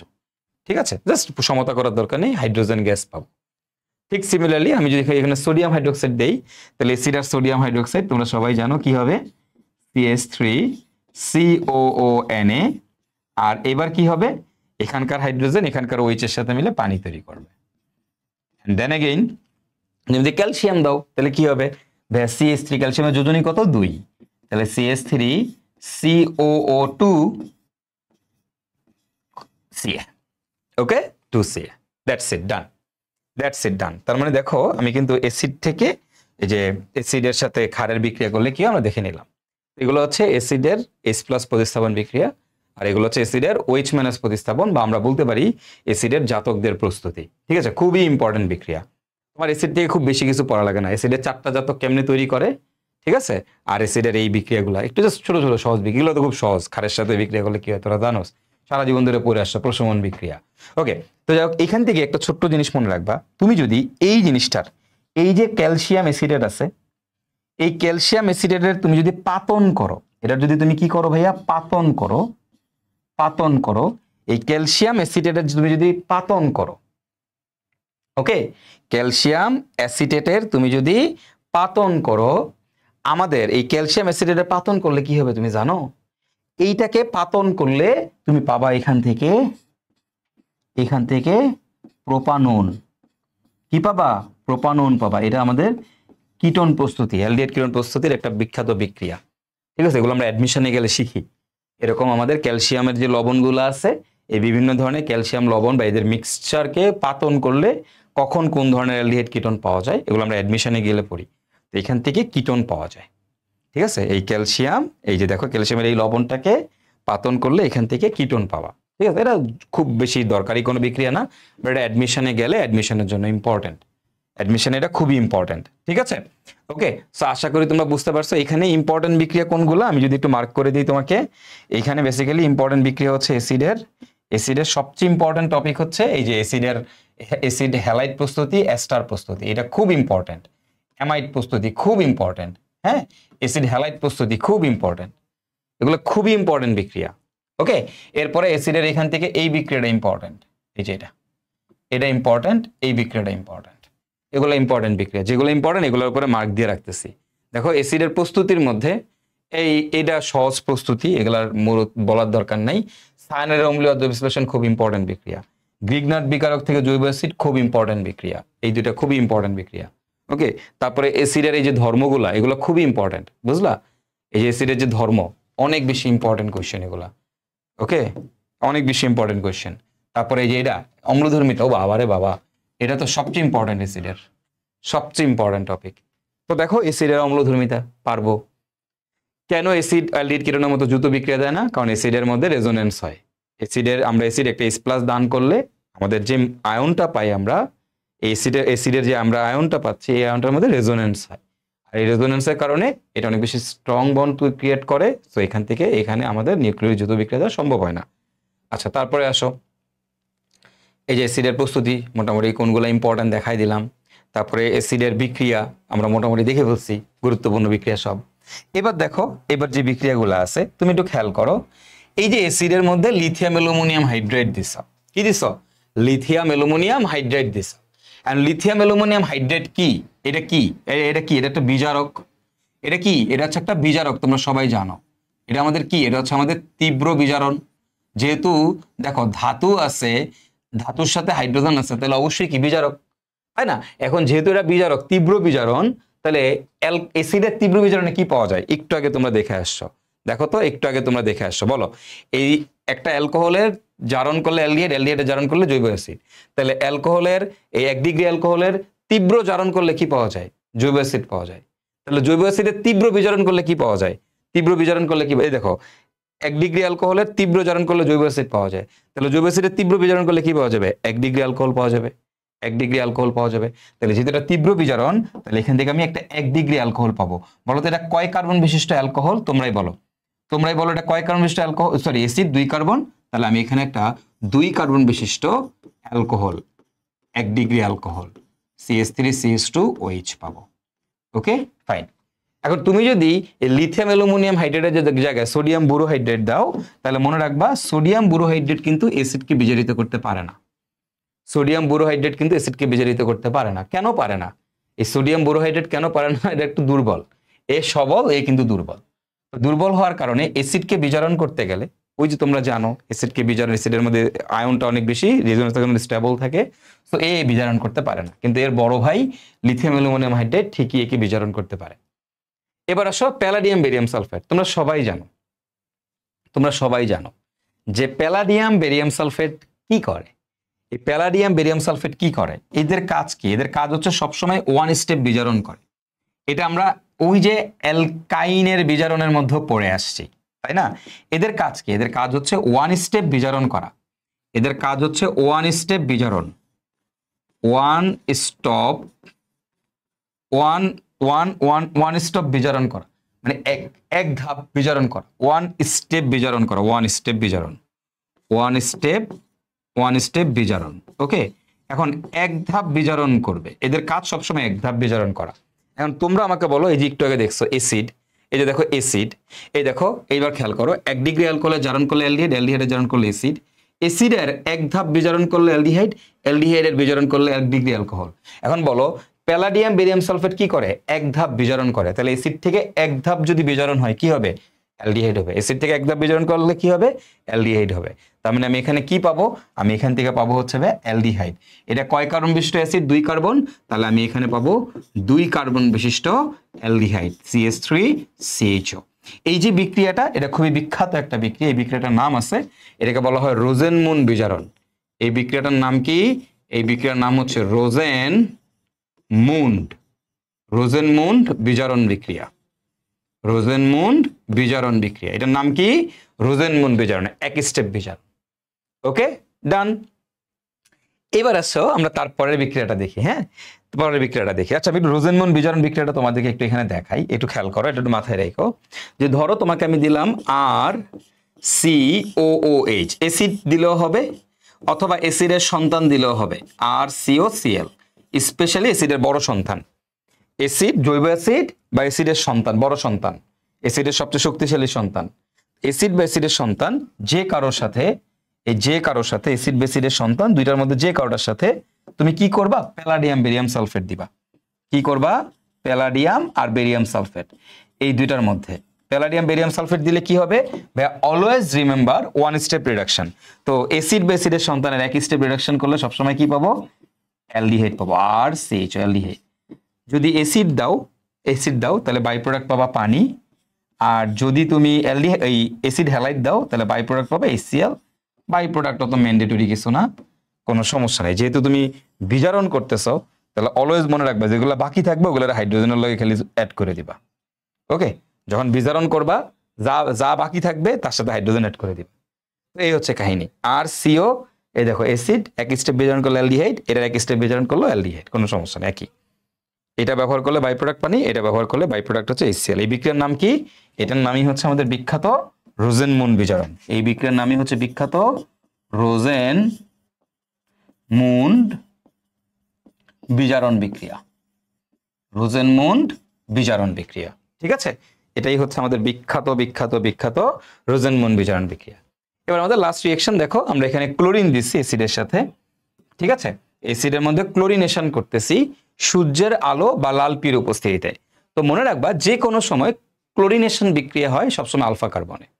ক্লোরিনেশন বিক্রিয়া, যে কোনো ক্লোরিনেশন বিক্রিয়া কোথায় হয়? আলফা কার্বনে হয়। কোথায় হয়? আলফা কার্বনে। এখানে আলফা কার্বন কোনটা? দেখো এটা হচ্ছে আমার কার্যকরী মূলকটা যেই কার্বনে যুক্ত থাকে সেটা হচ্ছে আলফা কার্বন। তার মানে এই কার্বনটা আলফা কার্বন। তাহলে এই আলফা কার্বনে ক্লোরিনেশন হবে। এখন ক্লোরিনেশন মানে কি? এখান থেকে হাইড্রোজেন বের হয়ে এখানে ক্লোরিন ঢুকবে, এখান থেকে হাইড্রোজেন বের হয়ে এখানে ক্লোরিন ঢুকবে। তাহলে আমার এখানে কি হবে? দেখো CH2Cl, এখানে একটা ক্লোরিন ঢুকছে, আর হচ্ছে COOH। এটাই হচ্ছে আমাদের অ্যাসিডের ক্লোরিনেশন বিক্রিয়া। আর এই যে বিক্রিয়া, এই বিক্রিয়াটার একটা নাম আছে স্পেশাল রিঅ্যাকশন, এটার নাম হচ্ছে HVZ reaction. HVZ reaction, Hell Volhard Zelinsky reaction, এই HVZ রিঅ্যাকশন। ওকে, তাহলে অ্যাসিডের ক্লোরিনেশন বিক্রিয়াটাকে আমরা কি বলি? অ্যাসিডের ক্লোরিনেশন বিক্রিয়াটাকে আমরা বলি HVZ reaction. Okay, HVZ reaction, Hell Volhard Zelinsky reaction. Helpful for Zelinsky reaction. তো এই গেল আপনার জৈব অ্যাসিডের বিক্রিয়া। এটা কে না পারে, কানার ভাই অন্ধ পারবে এগুলো। তাহলে অ্যাসিডের ক্ষেত্রে অ্যাসিডের 4টা জাতক 4টা সন্তান কিভাবে তৈরি করে, this is super duper important. অ্যাসিডের H+ প্রতিস্থাপন বিক্রিয়াগুলো কি, এগুলো খুবই সহজ, ক্ষারের সাথে বিক্রিয়া।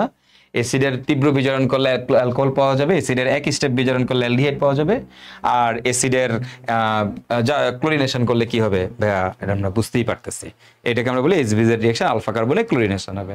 তো শেষ, তোমার অ্যাসিড শেষ, অ্যাসিডের প্রস্তুতিও শেষ, অ্যাসিডের বিক্রিয়াও শেষ। এখন দেখো অ্যাসিডের তোমার হচ্ছে শনাক্তকরণ বিক্রিয়া। তো অ্যাসিড শনাক্ত করে সাধারণত বাইকার্বনের টেস্ট, আর একটা হচ্ছে লিটমাস টেস্ট। যে কোনো অ্যাসিড শনাক্ত করে লিটমাস দিয়া, এটা তোমরা জানো।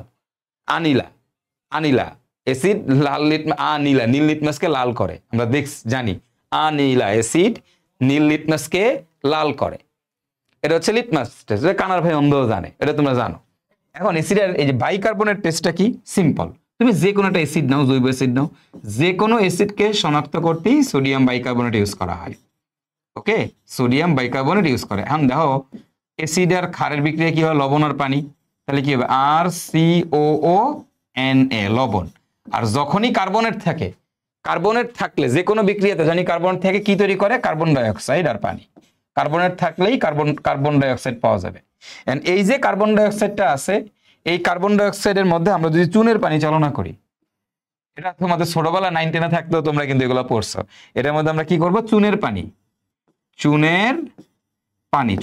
পানি কি, চুনের পানি মানে হচ্ছে ক্যালসিয়াম হাইড্রোক্সাইড, চুনের পানি মানে হচ্ছে ক্যালসিয়াম হাইড্রোক্সাইড। আমরা যদি এর মধ্যে চুনের পানি চালনা করি, তাহলে কি করবে, এই চুনের পানি ঘোলা করে, এটার সাথে বিক্রিয়া করে ক্যালসিয়াম কার্বনেট তৈরি করে। কি তৈরি করে, ক্যালসিয়াম কার্বনেট তৈরি করে। আর এটাকে আমরা বলি চুনের পানি ঘোলা করে, চুনের পানি ঘোলা করে। ওকে, ঘোলা করে। তো এটা ছোটবেলা থেকে তোমরা পড়ে আসছো, অ্যাসিড শনাক্তকরণ। তো অ্যাসিড শনাক্তকরণে বাইকার্বনেট টেস্ট, এটা একটা ইম্পর্টেন্ট বিক্রিয়া, খুব সহজ বিক্রিয়া, বাট এটা পরীক্ষায় আসে, ঠিক আছে, খুবই সহজ এবং ইম্পর্টেন্ট বিক্রিয়া। ওকে, তো অ্যাসিড শনাক্তকরণে বাইকার্বনেট টেস্ট, আশা করি আপনারা সবাই বুঝতে পেরেছেন। তাহলে দেখো এই যে অ্যাসিডের সাথে বাইকার্বনেট বিক্রিয়া করলে লবণ আর কার্বন ডাইঅক্সাইড বানাবে, ওই কার্বন ডাইঅক্সাইড চুনের পানিতে গোলা করে, শেষ। তো এইখানে কিন্তু আবার ইথানোয়িক অ্যাসিড শনাক্তকরণে ক্যাকোডিল অক্সাইড টেস্ট আছে, আরো বেশ কিছু বিক্রিয়া আছে, কোনো দরকার নাই জানার। এখন তোমার ওগুলা শেখার কোনো দরকার নাই, তুমি যখন ইঞ্জিনিয়ারিং এ গেলেই কেবল শিখবা, আদারওয়াইজ দরকার নেই। এই যতটুকু শেখাচ্ছি ততটুকুই তোমার জন্য মোর দেন ইনাফ। চলো এবার আসো, এখন আমরা অ্যাসিড এবং এর সন্তানদের লিথিয়াম অ্যালুমিনিয়াম হাইড্রেট দিয়ে বিজারণ করব। জৈব অ্যাসিড এর সন্তানদের সাথে সোডিয়াম হাইড্রোক্সাইডের বিক্রিয়া দেখব। ওকে, কোনো সমস্যা নাই, তুমি আসো, খুবই সহজ, প্যারা নিও না।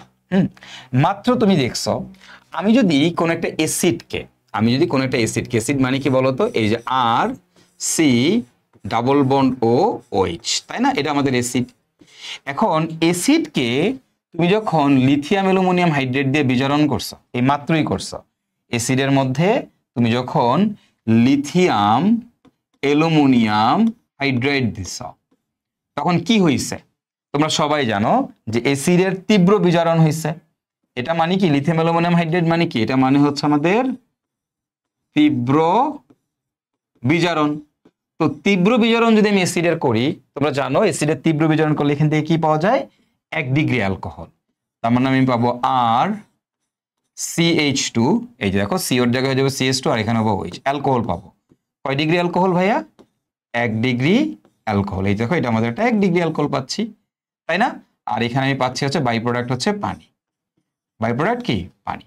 তাহলে দেখো, আমি যদি অ্যাসিডের লিথিয়াম অ্যালুমিনিয়াম হাইড্রেট দিয়ে বিজারণ করি, তাহলে আমি পাবো হচ্ছে কি, এখান থেকে দেখো তো 1 ডিগ্রি অ্যালকোহল, আর পাবো হচ্ছে পানি। এখন মজার ব্যাপারটা শোনো, কথা শোনো তোমরা আমার। বলো তো ভাইয়া, মানুষের সন্তান কি হয়, ভাই মানুষের সন্তান মানুষ হয়, তাই না। তাহলে মানুষের সন্তান কি কুত্তা বিলাই হয়, না, মানুষের সন্তান কি হয়, মানুষই হয়। তাহলে বলো অ্যাসিডের সন্তান কি, অ্যাসিড। ভাই অ্যাসিড তাইলে যেরকম বিক্রিয়া করে, অ্যাসিডের সন্তানগুলো কি করবে, ঠিক সিমিলারলি একই বিক্রিয়া করবে, ইজন্ট ইট। Isn't it? তুমি বলো অ্যাসিড RCOCl, এটা হচ্ছে অ্যাসিড হ্যালাইড। এরপরে দেখো RCOOR'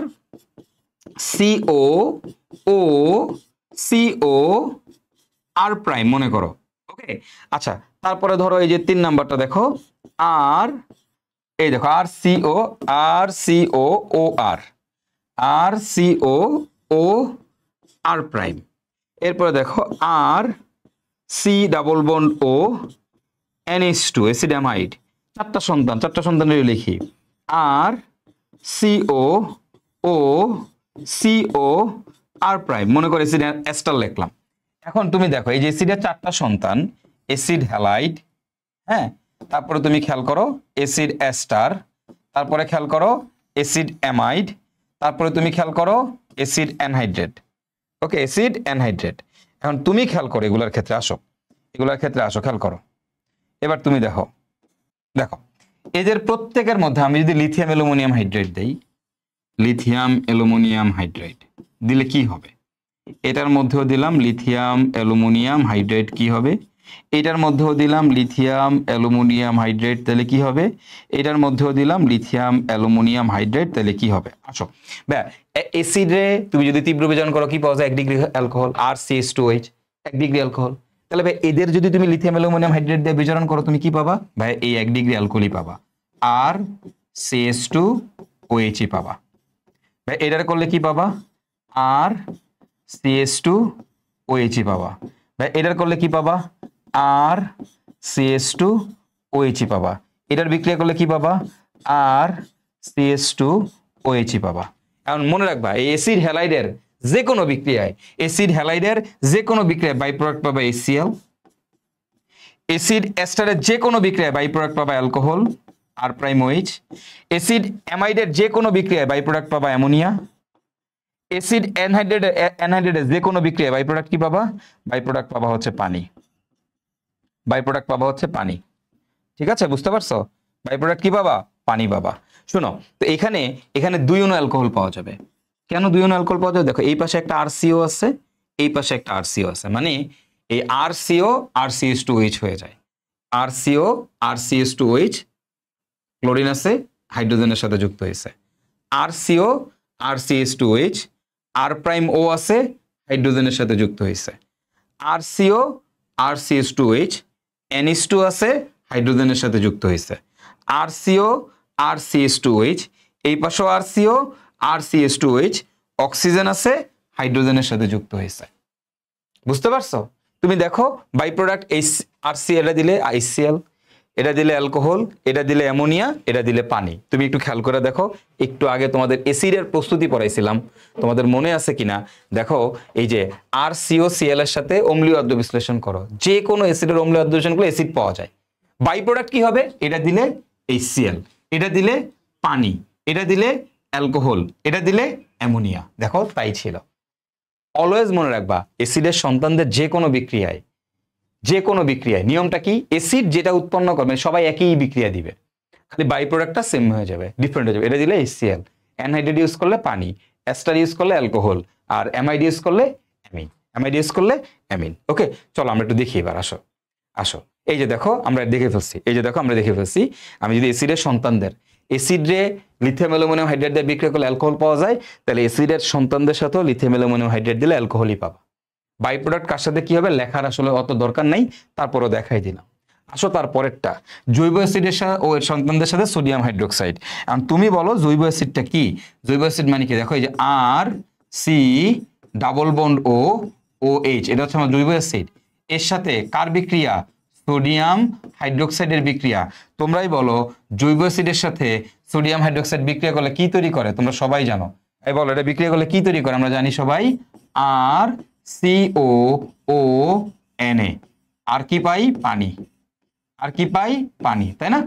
RCOONA, আর আমরা কি পাবো? পানি পাবো। ওকে ফাইন, আসো তাইলে এবার চলো দেখি ভাই, আহো ভাতি যারা, দেখো খেয়াল করো কি হবে এবার। এখন বলো, তাইলে তুমি বলো অ্যাসিডের যে সন্তানগুলো আছে, কে আছে? দেখো RCOCl, এরপরে দেখো কে আছে? RCOOR', ester. তারপরে কে আছে R CO O CO NH2 amide, আর কে আছে anhydride R CO O CO R. Okay, এখন তোমরা আমাকে বলো, এবার তোমরা আমাকে বলবা এটার সাথে সোডিয়াম হাইড্রোক্সাইড বিক্রিয়া করলে কি হবে। দেখো তোমরা নিজেরাই বলতে পারবা। এখন এটার সাথে সোডিয়াম হাইড্রোক্সাইড বিক্রিয়া করলে কি তৈরি হবে, এটার সাথে সোডিয়াম হাইড্রোক্সাইড বিক্রিয়া করলে কি তৈরি হবে, এটার সাথে সোডিয়াম হাইড্রোক্সাইড বিক্রিয়া করলে কি তৈরি হবে। এবার তোমরা নিজেরাই উত্তর দাও ভাইয়ারা, তোমরা নিজেরাই উত্তর দাও। বলো বলো, প্রথমটার সাথে সোডিয়াম হাইড্রোক্সাইড, এটার সাথে সোডিয়াম হাইড্রোক্সাইড, এটার সাথেও সোডিয়াম হাইড্রোক্সাইড। দেখো তুমি নিজেই পারবা, এখন বাই প্রোডাক্টও তুমি নিজে লিখতে পারবা, প্যারা নেওয়ার কোনো দরকার নাই। এই দেখো NaOH। ওকে, দেখো অ্যাসিড হ্যালাইডের সাথে সোডিয়াম হাইড্রোক্সাইড বিক্রিয়া করলে কি তৈরি করে, কানার ভাই অন্ধ জানে বা কি তৈরি করবে, বা অ্যাসিড কি তৈরি করছে আর CONA, এগুলো কি অ্যাসিডের সন্তান, তাহলে অ্যাসিড যা তৈরি করছে এটিও তাই তৈরি করবে, আর COONA। তাহলে তারপরটা তো কি পাবো আর COONA, তারপরটাতে কি পাবো আর COONA, তারপরটা তো কি পাবো আর COONA। বলো অ্যানহাইড্রেট দিলে কয় অণু পাবো, 2 অণু পাবো। বলো এটা দিলে জানি বাই প্রোডাক্ট কি HCl, এটা দিলে যেন বাই প্রোডাক্ট কি অ্যালকোহল, এটা দিলে যেন বাই প্রোডাক্ট কি অ্যামোনিয়া, এটা দিলে যেন বাই প্রোডাক্ট কি পানি। শেষ, কাহিনী শেষ, বিক্রিয়া শেষ। দেখো সবার ক্ষেত্রে সেম রিঅ্যাকশন, সেম জিনিস। হইলো হইলো, দেখো তোমার কিন্তু অ্যাসিড শেষ, তোমার কিন্তু অ্যাসিড শেষ, অ্যাসিডের সন্তানদের বিক্রিয়া শেষ, সব শেষ। অর্থাৎ জৈব অ্যাসিড থেকে যা যা জানা দরকার তুমি কিন্তু সব দেখে ফেলছো, সব মানে সব দেখে ফেলছো। তোমার each and everything is done, each and everything is done. আমাদের কিন্তু অ্যাসিড ডান, অ্যাসিড শেষ। আমরা এখন এই অ্যাসিডের যে বিক্রিয়াগুলো দেখলাম এগুলারই আমরা একটু এক নজরে একটু দেখার চেষ্টা করি। ঠিক আছে, অ্যাসিডের যে বিক্রিয়াগুলো দেখলাম এগুলোকে আমরা একটু এক নজরে দেখার চেষ্টা করি। ওকে, আসো আসো দেখি আমরা খেয়াল করি। ওকে চলো, এইটুক বুঝলি হবে। দেখো এই যে দেখো অ্যাসিডের সাথে আমি যদি HCl এর বিক্রিয়া করাই তাহলে কি হবে বলো, তোমরাই বলো। আর COOH এটা হচ্ছে অ্যাসিড, এটার সাথে HCl এর বিক্রিয়া তোমরা সবাই জানো কি তৈরি হয়, আর COCl, অ্যাসিড হ্যালাইড পাওয়া যায়। অ্যাসিডের সাথে আরেক কোনো অ্যাসিডের বিক্রিয়া P2O5 এর উপস্থিতিতে কি পাওয়া যায়, আমরা সবাই জানি অ্যাসিড অ্যানহাইড্রেট পাওয়া যায়, আর COOCOR। বা অ্যাসিডের সাথে অ্যাস্টারের বিক্রিয়া কি পাওয়া যায়, জিঙ্ক ক্লোরাইডের উপস্থিতিতে আমরা জানি সবাই, আর COOR প্রাইম, অ্যাস্টার পাওয়া যায়। বা অ্যাসিডের সাথে অ্যামোনিয়ার বিক্রিয়া কি পাওয়া যায়, আমরা সবাই জানি আর CONH2 অর্থাৎ অ্যামাইড পাওয়া যায়, তাই না। তাহলে দেখো অ্যাসিডের সাথে HCl এর বিক্রিয়ায় অ্যাসিড হ্যালাইড পাওয়া যায়, অ্যাসিডের সাথে আরে কোনো অ্যাসিডের বিক্রিয়ায় অ্যাসিড অ্যানহাইড্রেট পাওয়া যায়, এগুলো কিন্তু আমরা জানি অ্যাসিডের সন্তানদের প্রস্তুতি। অ্যাসিডের সাথে অ্যালকোহলের বিক্রিয়ায় অ্যাসিড অ্যাস্টার পাওয়া যায়, অ্যাসিডের সাথে অ্যামোনিয়ার বিক্রিয়ায় অ্যাসিড অ্যামাইড পাওয়া যায়, অ্যাসিড অ্যামাইড পাওয়া যায়, তাই না। এখন তোমরা আমাকে বলো এবার, তাহলে অ্যাসিডের থেকে তার সন্তান প্রস্তুত করলাম, এখন বলো তো সন্তানের কাছ থেকে আবার অ্যাসিডে কেমনে ব্যাক যাব, তোমরা বলো তো ভাইয়া। এই সন্তানের কাছ থেকে অ্যাসিড কেমনে পাওয়া যাবে, সন্তানের কাছ থেকে আবার অ্যাসিড কিভাবে পাওয়া যাবে, উল্টাটা বলো, তোমরাই বলো। সন্তানের কাছ থেকে আবার আমরা অ্যাসিডে কিভাবে ব্যাক যাইতে পারি, ব্যাক কেমনে জানি সন্তানের কাছ থেকে অ্যাসিডে ব্যাক যায়, বা অম্লীয় আদ্র বিশ্লেষণ, বা কি করলে অম্লীয় আদ্র বিশ্লেষণ করলে, মানে H3O+ দিলে, তাহলে অ্যাসিড হ্যালাইডের অম্লীয় আদ্র বিশ্লেষণ করলে অ্যাসিড পাওয়া যাবে। ঠিক সিমিলারলি অ্যাসিড এস্টারের অম্লীয় আদ্র বিশ্লেষণ করলে, অ্যাসিড এস্টারের অম্লীয় আদ্র বিশ্লেষণ করলে তুমি অ্যাসিড পাওয়া যাবা। ঠিক সিমিলারলি দেখো অ্যাসিড অ্যামাইডের অম্লীয় আদ্র বিশ্লেষণ করলেও তুমি কি পাওয়া যাবা, তুমি হচ্ছে অ্যাসিড অ্যামাইডের অম্লীয় আদ্র বিশ্লেষণ করলেও তুমি কি পাবা, তুমি পাবা হচ্ছে অ্যাসিড। তার মানে দেখো আমরা কিন্তু এখন অ্যাসিড থেকে যেমন তার সন্তানদের বানাইছি, এবার সন্তানদের কাছ থেকে আমরা কিন্তু তার অ্যাসিডও বানাইতে পারতেছি, দেখো দিয়ে যাও। এবার দেখো অ্যাসিড থেকে তার সন্তান বানাইলাম, আবার সন্তানদের কাছ থেকে অ্যাসিড বানাইলাম, কেমনে, অম্লীয় আদ্র বিশ্লেষণ। ওকে, এবার দেখো অ্যাসিডের সন্তান জানি কয়টা ভাইয়া, 4টা। এর মধ্যে সবচেয়ে বেশি শক্তিশালী জানো কে, অ্যাসিডের সন্তানগুলো সক্রিয়তা যেন কি ছিল, দেখো আর COCl এটা সবচেয়ে বেশি সক্রিয়। তারপর হচ্ছে কি acid anhydride, R C O two O, acid অ্যানহাইড্রেটকে আমরা এইভাবে লিখতে পারি সংক্ষেপে। তারপরে কি acid ester R CO O R prime, তারপরে কি acid amide R C O N H two, acid amide, তাই না গাইজ? ওকে, তাহলে এবার তোমরা একটু চিন্তা করে দেখো, এখন তোমরা একটু আমাকে এখান থেকে বলবা, এই যে দেখো অ্যাসিডের যে সন্তান এটা হলো বেশি সক্রিয়, তারপরে এটা, তারপরে এটা, তারপরে এটা, তাই না? এখন এই যে এটা হচ্ছে সেটা বড় সন্তান। মনে রাখবা সবসময় বড় থেকে ছোটর দিকে যাওয়া যায়, মানে অ্যাসিড হ্যালাইড থেকে অ্যাসিড অ্যানহাইড্রেট বানাইতে পারবা, অ্যাসিড হ্যালাইড থেকে অ্যাসিড অ্যাস্টার বানাইতে পারবা, অ্যাসিড হ্যালাইড থেকে অ্যাসিড অ্যামাইড বানাইতে পারবা, ঠিক আছে? আবার দেখো অ্যাসিড অ্যানহাইড্রেট থেকে এস্টার বানাইতে পারবা, অ্যানহাইড্রেট থেকে অ্যামাইড বানাইতে পারবা, কিন্তু অ্যাসিড অ্যানহাইড্রেট থেকে অ্যাসিড হ্যালাইড বানাইতে পারবা না, মানে নিচ থেকে উপরে উঠতে পারবা না, উপর থেকে নিচে যাইতে পারবা কিন্তু নিচ থেকে উপরে উঠতে পারবা না। ওকে, তো এখন তুমি চিন্তা করো, দেখো খেয়াল করো, বলো তো এরা সবাই কার সন্তান? অ্যাসিডের সন্তান। এরা সবাই কার সন্তান? অ্যাসিডের সন্তান। বলো তো অ্যাসিডের সন্তান কার মতো বিহেভ করবে? বা অ্যাসিডের সন্তান অ্যাসিডের মতো বিহেভ করবে। অ্যাসিডের সন্তান কার মতো বিক্রিয়া করবে? বা অ্যাসিডের সন্তান অ্যাসিডের মতো বিক্রিয়া করবে। অ্যাসিডের সন্তান অ্যাসিডের মতো বিক্রিয়া করবে, তাই না? তাই না? এটাই তো নিয়ম। তাহলে এখন এবার আসো মজার জিনিস, অ্যাসিডের সন্তান কার মতো বিক্রিয়া করবে? অ্যাসিডের মতো বিক্রিয়া করবে। তো দেখো অ্যাসিডের সাথে আরে কোনো অ্যাসিড বিক্রিয়া করলে কি তৈরি করে? বা অ্যাসিডের সাথে আরে কোনো অ্যাসিড বিক্রিয়া করলে কি তৈরি করে? অ্যাসিডের সাথে আরে কোনো অ্যাসিড বিক্রিয়া করলে অ্যানহাইড্রেট তৈরি করে। বা এটা কার সন্তান? অ্যাসিডের সন্তান। বা এটা কি অ্যাসিড? হবে, এটা একটা অ্যাসিড। তাহলে এই অ্যাসিডের সাথে, এই অ্যাসিড অ্যানহাইড্রেটের সাথে তুমি যদি আরে কোনো অ্যাসিডের বিক্রিয়া দাও, এই অ্যাসিড অ্যানহাইড্রেটের সাথে তুমি যদি আরে কোনো অ্যাসিডের বিক্রিয়া দাও, আরে কোনো অ্যাসিডের বিক্রিয়া দাও, তাহলে তুমি পাবা হচ্ছে অ্যানহাইড্রেট। বুঝো নাই মনে হয়, আরেকবার বুঝাই। বা অ্যাসিডের সাথে আরে কোনো অ্যাসিড বিক্রিয়া করলে অ্যানহাইড্রেট পাওয়া যায়। বা এইটা কি অ্যাসিডের সন্তান? হ, অ্যাসিডের সন্তান। বা এটা কি অ্যাসিড? হ, এটা যেহেতু অ্যাসিডের সন্তান তাহলে এটা অবশ্যই অ্যাসিড। তাহলে তুমি বলো এটা একটা অ্যাসিড, তাহলে এর সাথে আরে কোনো অ্যাসিডের বিক্রিয়া করলে অ্যানহাইড্রেট পাওয়া যাবে। বলো ভাই অ্যাসিডের সাথে অ্যালকোহলের বিক্রিয়া কি পাওয়া যায়? এস্টার পাওয়া যায়। ভাই এটা কি অ্যাসিড? ইয়েস, এটা একটা অ্যাসিড। তাহলে এর সাথে অ্যালকোহলের বিক্রিয়া দিলে তুমি কি পাবা? এর সাথে অ্যালকোহলের বিক্রিয়া দিলে তুমি এস্টার পাবা। এর সাথে অ্যালকোহলের বিক্রিয়া দিলে তুমি কি পাবা? তুমি হচ্ছে এস্টার পাবা। বলো ভাইয়া অ্যাসিডের সাথে অ্যামোনিয়ার বিক্রিয়া দিলে কি পাওয়া যায়? বা অ্যাসিডের সাথে অ্যামোনিয়ার বিক্রিয়া দিলে অ্যামাইড পাওয়া যায়। অ্যাসিডের সাথে অ্যামোনিয়ার বিক্রিয়া দিলে অ্যামাইড পাওয়া যায়। তাহলে ভাই বলো এটা কি অ্যাসিড? এটা একটা অ্যাসিড। ভাই তাইলে এর সাথে আমি যদি অ্যামোনিয়ার বিক্রিয়া দেই, তাহলে ভাই এর সাথে আমি যদি অ্যামোনিয়ার বিক্রিয়া দেই তাহলে আমি কি পাবো? অ্যামাইড পাবো। এটার সাথে আমি যদি অ্যামোনিয়ার বিক্রিয়া দেই তাহলে আমি কি পাবো? আমি ভাই অ্যামাইড পাবো। বুঝো নাই মনে হয়, কেন? একটু বোঝার চেষ্টা করো। অ্যাসিডের সাথে অ্যামোনিয়ার বিক্রিয়া দিলে অ্যামাইড, ভাই এটা কি অ্যাসিডের সন্তান? হ, তাহলে এটা কি অ্যাসিড? হ, তাহলে এর সাথে অ্যামোনিয়ার বিক্রিয়া দিলে অ্যামাইড পাওয়া যাবে। অ্যামোনিয়ার বিক্রিয়া দিলে অ্যামাইড পাওয়া যাবে। বুঝতে পারছো কিনা? ওকে, বুঝছি। এবার আসো অ্যানহাইড্রেট। বলো এবার তুমি চিন্তা করো ভাইয়া এটা এটা কার সন্তান? এটা কার সন্তান? অ্যাসিডের সন্তান। এটা কার সন্তান? অ্যাসিডের সন্তান। বুঝার চেষ্টা করো, এটা কার সন্তান? অ্যাসিডের সন্তান। ওকে, এখন দেখো এটা অ্যাসিডের, এটা কি অ্যাসিড? হয়, এটা একটা অ্যাসিড। অ্যাসিডের সন্তান, তাহলে এটা কি অ্যাসিড? হয়, এটা একটা অ্যাসিড। এখন তুমি বলো অ্যাসিডের সাথে অ্যামোনিয়ার বিক্রিয়া কি পাওয়া যায়? অ্যামাইড পাওয়া যায়। এটা কি অ্যাসিড? ইয়েস, এটা একটা অ্যাসিড। তাহলে এর সাথে অ্যামোনিয়ার বিক্রিয়া কি পাওয়া যাবে? এর সাথে অ্যামোনিয়ার বিক্রিয়া কি পাওয়া যাবে? অ্যামাইড পাওয়া যাবে। এর সাথে অ্যামোনিয়ার বিক্রিয়া কি পাওয়া যাবে? অ্যামাইড পাওয়া যাবে। বুঝতে পারছো কিনা? বুঝতে পারছো কিনা? এবার একটু তুমি চিন্তা করো, চিন্তা করো এটা কি? তুমি বলো এটা কি? এটা কি? এটা কি অ্যাসিডের সন্তান। তাহলে এটা কি অ্যাসিড। এন্ড তুমি বলো অ্যাসিডের সাথে অ্যালকোহলের বিক্রিয়া কি পাওয়া যায়? এস্টার পাওয়া যায়। তাহলে এটা কি অ্যাসিড? ইয়েস, এটা একটা অ্যাসিড। তাহলে এর সাথে অ্যালকোহলের বিক্রিয়া দিলে আমরা কি পাবো? এর সাথে অ্যালকোহলের বিক্রিয়া দিলে আমরা কি পাবো? এস্টার পাবো। বুঝার চেষ্টা করি আরেকবার। ভাই এটা কি একটা অ্যাসিড? অ্যাসিডের সন্তান যেহেতু অ্যাসিড, আর অ্যাসিডের সাথে অ্যালকোহলের বিক্রিয়া এস্টার পাওয়া যায়, তাহলে এটা কি অ্যাসিডের সন্তান? তাহলে এটাও কি একটা অ্যাসিড। তাহলে এর সাথে অ্যালকোহলের বিক্রিয়া দিলে কি পাবো? এস্টার পাবো। এর সাথে অ্যালকোহলের বিক্রিয়া দিলে কি পাবো? এস্টার পাবো। বুঝছো কিনা?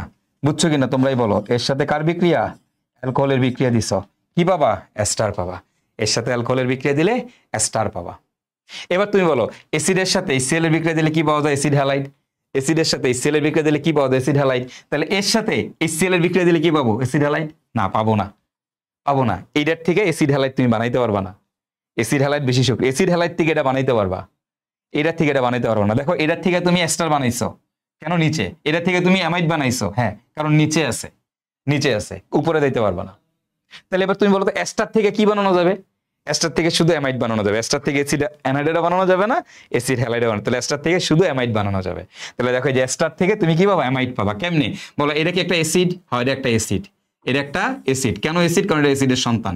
তাহলে অ্যাসিডের সন্তান অবশ্যই কি অ্যাসিড। যেহেতু এটা তোমার একটা অ্যাসিড, তাহলে অ্যাসিডের সাথে কি দিলে অ্যামাইড পাওয়া যায়? অ্যামোনিয়া। তাহলে এর সাথেও তুমি যদি অ্যামোনিয়া দাও তাহলে তুমি পাবো হচ্ছে অ্যামাইড। তাহলে এস্টারের সাথে অ্যামোনিয়ার বিক্রিয়া থেকে অ্যামাইড পাওয়া যায়।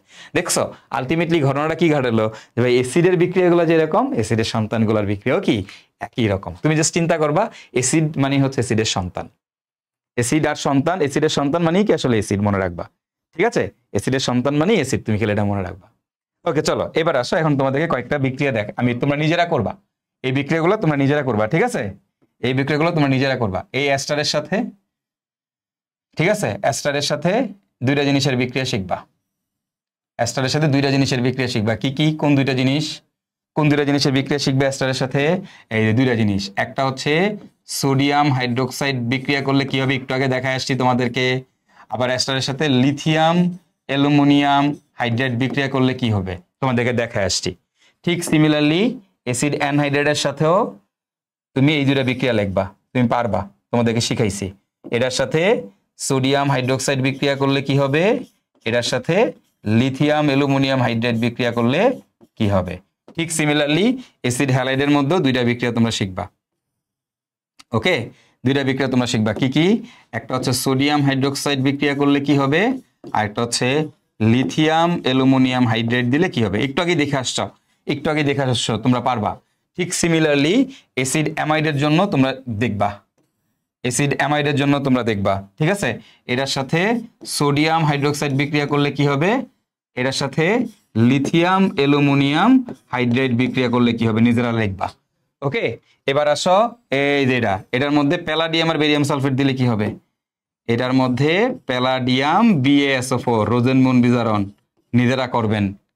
এই যে অ্যামাইড, এই অ্যামাইডের মধ্যে ব্রোমিন আর KOH দিলে কি হবে, নিজেরা করবেন। হফম্যান ক্ষুদ্রাংশকরণ, এই বিক্রিয়াগুলো নিজেরা করবেন, হফম্যান ক্ষুদ্রাংশকরণ বিক্রিয়া। ঠিক আছে, বুঝতে পারছো? তো এই হচ্ছে আমাদের কাহিনী। আর মনে রাখবা আরেকটা বিক্রিয়া তোমার, সেটা হচ্ছে আমরা একটু এখানে দেখাই। অ্যামাইডের মধ্যে যদি P2O5 দাও, অ্যামাইডের মধ্যে P2O5, ওকে, P2O5 এর কাম কি, নিরোধকের কাম কি, পানি শোষণ করা। নিরোধক কি করে, নিরোধক হচ্ছে পানি বের করে ফেলায়। তো P2O5 তো নিরোধক, তো এখান থেকে পানি বের করবে। পানি বের করলে দেখো এখানে H2, এখানে ও চলে গেল, থাকবে কি RCN, থাকবে কি শুধু RCN। ওকে, তো এটা একটু মাথায় রাখবা যে অ্যামাইডের সাথে P2O5 দিলে RCN পাওয়া যায়। সোডিয়াম হাইড্রোক্সাইড করলে কি হয় তোমরা জানো, লিথিয়াম অ্যালুমিনিয়াম হাইড্রাইড দিলে কি হয় জানো, একটু আগের পেজে দেখা আসছি। এটার সাথে ব্রোমিন KOH দিলে কি হয়, এটাও তোমরা জানো। ঠিক আছে, so this is the thing. এই হচ্ছে আমাদের অ্যাসিড সংক্রান্ত তোমার যা যা জানা দরকার, তোমার সবকিছুই এখানে আছে। আশা করি এই লেকচারটা যদি তোমরা করে ফেলো, অ্যাসিড নিয়ে তোমাদের কারো আর কোনো সমস্যা থাকবে না। আই হোপ প্রত্যেকেই কনসেপ্টটা বুঝতে পারছো। এই চারটা নিজেরা খাতার মধ্যে দুইবার জাস্ট লিখবা, ঠিক আছে, তাহলে তোমার কনসেপ্ট একদম ক্লিয়ার হয়ে যাবে। আমরা এখন এই টপিকেরই কিছু MCQ সলভ করব। তো MCQ সলভ করব তার আগে তোমাদেরকে একটু বলে নিই যে তোমরা বই থেকে এই দুটো জিনিস একটু পড়ো। এই যে কোন ফুলে বা ফলে কোন অ্যাস্টার থাকে, কোথায় কোন অ্যাসিড থাকে, হ্যাঁ, যেমন হচ্ছে তেঁতুলে কোন অ্যাসিড থাকে, এটার মধ্যে কোন অ্যাসিড থাকে, এরকম। হ্যাঁ, এই যে কোথায় কোন অ্যাসিড থাকে এবং হচ্ছে কোন ফুলে বা কোন ফলে কোন অ্যাস্টার থাকে, এইটা একটু তোমরা পড়বা। এটা প্রায় সময় তোমার MCQতে মাঝে মধ্যেই দিয়ে দেয়। সো তোমরা একটু কষ্ট করে এই দুটো জিনিস একটু দেখবা, ঠিক আছে। এগুলো বইয়ের মধ্যে আছে, বই খুললেই পাবা। অ্যাস্টার যে টপিকটা আছে, জৈব অ্যাসিডের যে পোর্শনটুকু আছে, সেখানে গেলেই দেখবা বইয়ের মধ্যে এই জিনিসগুলো দেওয়া আছে। তো আমি একটু লিখে রাখি যে আমরা এই দুটো জিনিস বই থেকে পড়বো। যে দেখো এই টপিক বই থেকে যা যা পড়তে হবে। ওকে, এবার আসো। এখন আমি প্রথমেই দেখো এরকম একটা কোশ্চেন তোমাকে দিলাম যে পাকা কলায় উপস্থিত অ্যাস্টারের রাসায়নিক নাম কি। পাকা কলায় কোন অ্যাস্টার থাকে? পাকা কলায় থাকে হচ্ছে অ্যামাইল অ্যাসিটেট। কি থাকে বলো তো? Amyl acetate. তো এগুলাই আর কি, এই যে ছোট ছোট এই টাইপের যে জিনিসগুলো আছে, এগুলাই তোমাদেরকে পড়তে বলছিলাম যে পাকা কলায় কোন অ্যাস্টার থাকে। হ্যাঁ, যে কোনো অ্যাস্টার হচ্ছে সুগন্ধি ক্রিয়েট করে। তো কলার মধ্যে যে সুগন্ধি থাকে না, মানে গন্ধ, একটা সুন্দর স্মেল আছে, এই স্মেলটা আসলে কোথায় থাকে?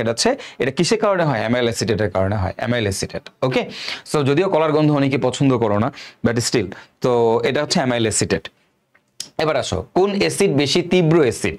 হ্যাঁ, এগুলোর মধ্যে কোনটা বেশি তীব্র অ্যাসিড? তো তোমরা সবাই জানো আকার যত ছোট হবে, মানে আকারের সাথে অ্যাসিডের শক্তিমাত্রা ব্যস্তানুপাতিক সম্পর্ক, আকার যত বড় হবে অ্যাসিড কম শক্তিশালী হবে, অম্লধর্মিতা তত কম হবে। তার মানে সবচেয়ে শক্তিশালী কে? এই যে আমাদের মিথানোইক অ্যাসিড, পড়াইছি তোমাদেরকে এগুলো আগে। এবার আসো তোমরা নিজেরাই উত্তর করতে পারবা। হ্যাঁ, কোনটি সর্বাধিক শক্তিশালী অ্যাসিড বলো তো? এগুলোর মধ্যে সবচেয়ে শক্তিশালী অ্যাসিড কে? এই যে এটা। কেন? কারণ এর আলফা কার্বনে 3টা ক্লোরিন আছে, তাই না? আলফা কার্বনে 3টা ক্লোরিন আছে। চলো তারপরটা, সবচেয়ে তীব্র অ্যাসিডের পিক এর মান কি হবে? দেখো আমরা জানি কে এর মান যত বেশি হবে, কে এর মানের সাথে পি এর মান যত বেশি হবে, পিক এর মান তত কম হবে এবং অ্যাসিড তত তীব্র হবে, অম্লধর্মিতা তত বেশি হবে, অম্লধর্মিতা তত বেশি হবে। তার মানে বলছে কোন কোন সবচেয়ে তীব্র অ্যাসিডের পিকের মান কত? সবচেয়ে তীব্র অ্যাসিডের পিকের মান কি হবে? যেটার পিকের মান সবচেয়ে কম সেটাই কি সবচেয়ে তীব্র অ্যাসিড। তাহলে এখানে পিকের মান সবচেয়ে কম কার? এ হচ্ছে পিকের মান সবচেয়ে কম। ঠিক আছে, তার মানে মনে রাখবা কে এর মান যত বেশি হবে অ্যাসিডটা তত বেশি অম্লধর্মী হবে, পিকের মান যত কম হবে অ্যাসিডটা তত বেশি অম্লধর্মী হবে। কে এর সাথে পিকের ব্যস্তানুপাতিক সম্পর্ক। Okay fine. চলো, জৈব যৌগে সিএইচ মূলক শনাক্ত করে নিচের কোনটি ব্যবহার করে? কানার ভাই অন্ধ জেনে সোডিয়াম বাইকার্বনেট দিলে কি হয়? কার্বন ডাইঅক্সাইড উৎপন্ন হয়, আর সেই কার্বন ডাইঅক্সাইড চুনের পানিতে ঘোলা করে। ওকে, নিচের কোন বিকারকটি ইথানল ও ইথানোয়িক অ্যাসিড উভয়ের সাথে বিক্রিয়া করে? ওকে, ইথানল এবং ইথানোয়িক অ্যাসিড দুইটার সাথে বিক্রিয়া করে। দেখো ইথানল শনাক্ত করে কি দিয়ে? অ্যালকোহল শনাক্তকরণ। দেখবা অ্যালকোহল শনাক্তকরণ করে কি দিয়ে? অ্যালকোহল শনাক্ত করে সোডিয়াম ধাতু দিয়ে, তাই না? সোডিয়াম ধাতু দিয়ে। আবার দেখো আজকের ক্লাসেই তোমরা দেখছো অ্যাসিডের সাথে, যে কোনো অ্যাসিডের সাথে তুমি কি করো? অ্যাসিডের সাথে কার বিক্রিয়া দাও? দেখো অ্যাসিডের সাথেও তোমার কিন্তু সোডিয়াম বিক্রিয়া করে, সোডিয়াম বিক্রিয়া করে। দেখছো না আজকে অ্যাসিড থেকে সোডিয়াম বিক্রিয়া করে? ওই যে অ্যাসিডের সকল বিক্রিয়ার মধ্যে দেখছি সোডিয়াম হাইড্রোক্সাইড, সোডিয়াম বাইকার্বনেট সবাই অ্যাসিডের সাথে বিক্রিয়া করে। আর ইথানল কার সাথে বিক্রিয়া করে? সোডিয়াম ধাতুর সাথে বিক্রিয়া করে। সো দুইজনই সোডিয়ামের সাথে বিক্রিয়া করে। সিম্পল। ইথানল কিন্তু সোডিয়াম হাইড্রোক্সাইডের সাথে বিক্রিয়া করে না, সোডিয়ামের সাথে করে। ওকে চলো, নিরোধকের উপস্থিতিতে কার্বক্সিলিক অ্যাসিড ও অ্যালকোহলের সংযোজনে পানি অপসারিত হয়ে যে ঘনীভবন বা কনডেনসেশন যৌগ গঠিত হয় তাকে কি বলা হয়? একটু চিন্তা করো, কার্বক্সিলিক অ্যাসিড ও অ্যালকোহল, তোমরা সবাই জানো কার্বক্সিলিক অ্যাসিড মানে COOH, এর সাথে অ্যালকোহলের বিক্রিয়া, এই জৈব অ্যাসিডের সাথে অ্যালকোহলের বিক্রিয়া, এটা নিরোধক, যে কোনো একটা নিরোধক, সাপোজ জিঙ্ক ক্লোরাইড বা P2O5, এক নিরোধকের উপস্থিতি যখন দিবা এখান থেকে পানি বের হয়ে যাবে। আমরা সবাই জানি জৈব অ্যাসিড আর অ্যাসিড আর অ্যালকোহল দিলে কি পাওয়া যায়? অ্যাস্টার পাওয়া যায়। আমরা মাত্রই দেখে আসছি এগুলো অ্যাস্টার। সোজা না? একদম সোজা। চলো তারপরেরটা, অ্যালকোহল, অ্যাসিড আর হচ্ছে অ্যালকোহল, এই যৌগটা কি? এই যৌগটা হবে অ্যাস্টার, এই যৌগটা হবে ester. CH3 CH2CO O CH2 CH3, CH3 CH2 CO O CH2 CH3, যে বি হবে আমাদের উত্তর, বি হবে আমাদের। CH3CO এটা হচ্ছে অ্যানহাইড্রেট, নিচেরটাও অ্যানহাইড্রেট, এটাও অ্যানহাইড্রেট, এটা অ্যাস্টার, এটা অ্যাসিড, তাহলে অ্যাস্টার হচ্ছে আমাদের উত্তর। সিম্পল, ঠিক আছে? ওকে চলো তারপরেরটা। আচ্ছা, HCl দিলে এটা পাওয়া যায়, এটা একটা কি? দেখো CH3COO C2H5, এটা আমাদের একটা অ্যাস্টার, এটা আমাদের একটা অ্যাস্টার। তো এখানে একটা অ্যালকোহল আছে, তাহলে এই কিউ কি হবে? কিউ কি হচ্ছে জৈব অ্যাসিড। কি হবে? কি হবে আমাদের? জৈব অ্যাসিড। কিউ কি হবে? কি হবে আমাদের? জৈব অ্যাসিড। কোন জৈব অ্যাসিড? এই দেখো এটা, এই যে CH3COOH, এর সাথে এটার বিক্রিয়া করলে এটা পাওয়া যাবে। CH3, এই দেখো CH3COOH, এর সাথে আমরা বিক্রিয়া দিব কার? এই যে দেখো OH CH2CH3, মানে অ্যালকোহলের বিক্রিয়া দিব। দিলে কি হবে? আমরা সবাই জানি এখানকার H এখানকার OH মিলে পানি আকারে বের হয়ে যাবে, এটা মিলে কি হয়ে যাবে? পানি। তাহলে বাকি কি হবে? CH3COO CH2CH3। ওকে চলো তারপরে যাই। এই যে উদ্দীপকের উৎপাদের নাম কি? উৎপাদের নাম কি? এটার নাম কি? দেখো এই যে এটা হচ্ছে অ্যাস্টার। অ্যাস্টারের নামকরণ কিভাবে করে? এই যে দেখো এই অক্সিজেনের সাথে যে অ্যালকাইল মূলকটা থাকে, এটা আমি নামকরণের ক্লাসে তোমাদের খুব ভালো করে পড়াইছি। অক্সিজেনের সাথে যে অ্যালকাইল মূলকটা থাকে এটাকে বলা হয় অ্যালকাইল, আর বাকিটুকুকে বলা হয় অ্যালকানোয়েট। অক্সিজেনের সাথে যেই অ্যালকাইলটা থাকবে সেটাকে আমরা বলি অ্যালকাইল, বাকিটাকে বলি অ্যালকানোয়েট। এখন দেখো কয় কার্বন? 2 কার্বন বিশিষ্ট অ্যালকাইল মানে ইথাইল, আর এটা হবে অ্যালকানোয়েট, তো 2 কার্বন বিশিষ্ট অ্যালকানোয়েট মানে হচ্ছে ইথানোয়েট। তাহলে এটার নাম হবে ইথাইল ইথানোয়েট, ইথাইল ইথানোয়েট। তো ইথাইল ইথানোয়েট কই আছে? ইথাইল ইথানোয়েট হচ্ছে ডি নাম্বারে আছে। এটা হচ্ছে এস্টারের নামকরণ, তোমাদেরকে কিন্তু এস্টারের নামকরণের ক্লাসের মধ্যে এই জিনিসগুলা পড়ানো হয়েছে, ঠিক আছে? সো যারা নামকরণ পারো তারা এমনিতেই পারবা এটা। সো এই হচ্ছে আমাদের কাহিনী, আশা করি সবাই বুঝতে পারছো। তো আমরা চলো আমাদের আরো কয়েকটা এমসিকিউ সলভ করি। ওকে, বলছে এ বিকারকটার নাম কি? মানে এখানে তোমার হচ্ছে একটা, দেখো এটা একটা অ্যাসিড হ্যালাইড, অ্যাসিডের সন্তান, দেখো CH3COCl, এই অ্যাসিডের সন্তানের মধ্যে কি দিলে CH3CHO পাওয়া যায়? দেখো অ্যালডিহাইড পাওয়া যায়। এটা মানে কি? এটা মানে হচ্ছে আমাদের অ্যাসিড। এখন অ্যাসিডের কয় স্টেপ বিজারণ করলে অ্যালডিহাইড পাওয়া যায়? অ্যাসিডের এক স্টেপ বিজারণ। আর তোমাদের মনে আছে নিশ্চয়ই, অ্যাসিড বা অ্যাসিডের সন্তানের এক স্টেপ বিজারণ করে কি দিয়ে? প্যালাডিয়াম বেরিয়াম সালফেট দিয়ে। বিক্রিয়ার নাম যেন কি? রোজেনমুন্ড, মাত্র পড়াইছি তোমাদেরকে, রোজেনমুন্ড বিজারণ, তাই না? বিক্রিয়ার নাম হচ্ছে রোজেনমুন্ড বিজারণ। তাহলে আমাদের এখানে কি হচ্ছে? Palladium barium sulphate plus hydrogen. Clear? আশা করি সবাই বুঝতে পারছেন। এবার বলো নিচের কোনটি বি এর সংকেত? বি কি? দেখো অ্যাসিড হ্যালাইড আর এটা হচ্ছে অ্যালকোহল। আমরা জানি অ্যাসিড হ্যালাইড একটা কি, এই অ্যাসিড হ্যালাইড একটা কি? এটা একটা অ্যাসিড। অ্যাসিডের সন্তান মানে কি? অ্যাসিড। এন্ড অ্যাসিডের সন্তানের সাথে অ্যালকোহলের বিক্রিয়া, অ্যাসিডের সাথে অ্যালকোহলের বিক্রিয়া কি পাওয়া যায়? এস্টার। তাহলে অ্যাসিডের সন্তানের সাথে অ্যালকোহলের বিক্রিয়া কি পাওয়া যাবে? এস্টার পাওয়া যাবে। সো এখানে এস্টার কই? এই যে সি নাম্বারে এস্টার আছে, তাহলে এস্টার হবে আমাদের উত্তর। তোমাদের মাত্র এগুলো পড়ায় আসছি, এগুলো সব তোমরা পারো, আমার পড়াইতে হবে না, আমি জাস্ট দেখাইতেছি। আমার মনে হয় তোমাদেরকে দিলে তোমরা এমনি উত্তর করতে পারতা। আচ্ছা দেখো এরপরে বলছে এই যৌগের সংকেত কি? এ একটা যৌগ যার মধ্যে ব্রোমিন কে আর সোডিয়াম হাইড্রোক্সাইড দিলে অ্যামিন পাওয়া যায়। এই যৌগটা কি? তোমরা সবাই জানো এই যৌগটা কি। দেখো এই যৌগটা কি? এই যৌগটা হচ্ছে আমাদের একটা, এই যৌগটা আমাদের হচ্ছে দেখো CH3NH2 পাওয়া যায়। তার মানে আমাদের এই যে দেখো CH3, আমরা জানি হফম্যান ক্ষুদ্রাংশকরণ বিক্রিয়া, অ্যামাইডের মধ্যে, এটা হচ্ছে আমাদের একটা অ্যামাইড। এই অ্যামাইডের মধ্যে আমরা যদি অ্যামাইডের মধ্যে ব্রোমিন আর KOH অথবা সোডিয়াম হাইড্রোক্সাইড, যে কোনো একটা ক্ষার, সোডিয়াম হাইড্রোক্সাইড অথবা KOH, এটাকে বলা হয় হফম্যান ক্ষুদ্রাংশকরণ। কি জানি হয়? CO পুরা গায়েব হয়ে যায়, CO পুরা গায়েব হয়ে যায়। গায়েব হয়ে গেলে কি থাকবে? CH3NH2, CH3NH2। বিক্রিয়ার নাম কি? হফম্যান ক্ষুদ্রাংশকরণ। তোমাকে বলছিলাম সব থেকে ইম্পর্টেন্ট বিক্রিয়া তোমার হফম্যান ক্ষুদ্রাংশকরণ। সিও, তাহলে অ্যামাইডের মধ্যে এই ব্রোমিন কে দিলে NH2 গায়েব হয়ে যায়। বলছে এই যৌগের সংকেত কি? এই যৌগের সংকেত হচ্ছে অ্যামাইড, CH3CONH2, অ্যামাইড। ওকে, তারপরে বলছে কি এর সাথে P2O5 যোগ করছো। আর তুমি বলো তো এটার সাথে P2O5 যোগ করলে কি পাওয়া যায়? তোমরা সবাই জানো, এই দেখো তোমাদেরকে পড়াইছিলাম। এটার সাথে P2O5 এর কাম কি? নিরোধক। নিরোধক কি করে? পানি শোষণ করে। একটু আগে দেখা আসছি, পানি শোষণ করে। এ যদি পানি বের করে ফেলে অ্যামাইড থেকে, তাহলে কেমনে এখানকার দুইটা হাইড্রোজেন একটা অক্সিজেন মিলে পানি আকারে বের হয়ে যাবে। তাহলে থাকবে কি? CH3, তারপরে থাকতেছে C আর হচ্ছে N, CH3CN। দেখো এটাই বলছে CH3CN। ওকে, যাই হোক বি। এবার আমরা পরের কোশ্চেনটাতে যাই। বলছে এই যৌগ হতে CH3CN উৎপাদন তৈরির বিক্রিয়াটি হলো কি? এটা কি বিক্রিয়া? এটা হচ্ছে পানি বের করছো। পানি বের করা, পানি বের করা মানে অপসরণ বিক্রিয়া। যখন কোনো একটা সিঙ্গেল যৌগ থেকে, কোনো একটা সিঙ্গেল যৌগ থেকে যখন একটা যৌগ থেকেই পানি বের করতেছো, সেটাকে বলা হয় অপসরণ বিক্রিয়া। আর দুইটা যৌগ থেকে পানি বের করতেছো, এটাকে বলা হয় ঘনীভবন বিক্রিয়া। একটু খেয়াল করো, এখানে কয়টা অ্যামাইড আছে? একটাই অ্যামাইড। একটা অ্যামাইড থেকেই অক্সিজেন যাচ্ছে, হাইড্রোজেন যাচ্ছে, মিলে পানি বের হচ্ছে, এটাকে বলা হয় অপসরণ বিক্রিয়া। এই বিক্রিয়ার নাম কি? অপসরণ, অপসরণ বিক্রিয়া, ঠিক আছে? আর এই বিক্রিয়াটার নাম কি? খেয়াল করো, এই যে দেখো যখন তোমার এরকম এরকম পানি এই যে যখন এই যে দেখো এই যে এই বিক্রিয়াটা দেখো, খেয়াল করো, এই যে এটা, এখানেও কিন্তু পানি বেরোচ্ছে, এখানেও কিন্তু পানি বেরোচ্ছে। দেখো এখান থেকে হাইড্রোজেন, এখান থেকে হয়েছে, এখানেও কিন্তু পানি বেরোচ্ছে। পানি বের হয়ে তুমি এখানে কি পাচ্ছ? CH3COO, তারপরে CH2CH3, তুমি এটা পাচ্ছ, তাই না? এখানেও পানি বের হয়েছে, বাট এটা কি এক অণু থেকে না দুই অণু? দেখো এটা একটা আলাদা যৌগ, এটা একটা আলাদা যৌগ, এটা একটা আলাদা অণু, এটা একটা আলাদা অণু। দুই অণু থেকে, একটা থেকে হাইড্রোজেন, একটা থেকে OH গিয়ে পানি বের হয়েছে। এই ধরনের বিক্রিয়াকে বলা হয় ঘনীভবন বিক্রিয়া। ঘনীভবন, যদি দুই অণু থেকে পানি বের হয় তাকে আমরা বলি ঘনীভবন বিক্রিয়া। আর যদি এক অণু থেকে পানি বের হয়, এক অণু থেকেই H আর OH যায়, তাহলে সেটাকে আমরা বলি অপসরণ বিক্রিয়া। সো যেমন এই যে এটা হচ্ছে আমাদের একটা অপসরণ বিক্রিয়া, ঠিক আছে? সো ঠিক সিমিলারলি এরকম তোমরা অ্যালকোহল থেকে অ্যালকিন বানাইছো না? তোমাদেরকে কিন্তু এগুলো পড়ানো হয়েছে আগে, অপসরণ বিক্রিয়া কি, প্রতিস্থাপন বিক্রিয়া কি। অ্যালকোহল থেকে অ্যালকিন বানায় না? অ্যালকোহল থেকে যখন অ্যালকিন বানায়, অ্যালকোহল থেকে যখন অ্যালকিন বানায়, ওইটা কিন্তু তোমার অপসরণ বিক্রিয়া, ঠিক আছে?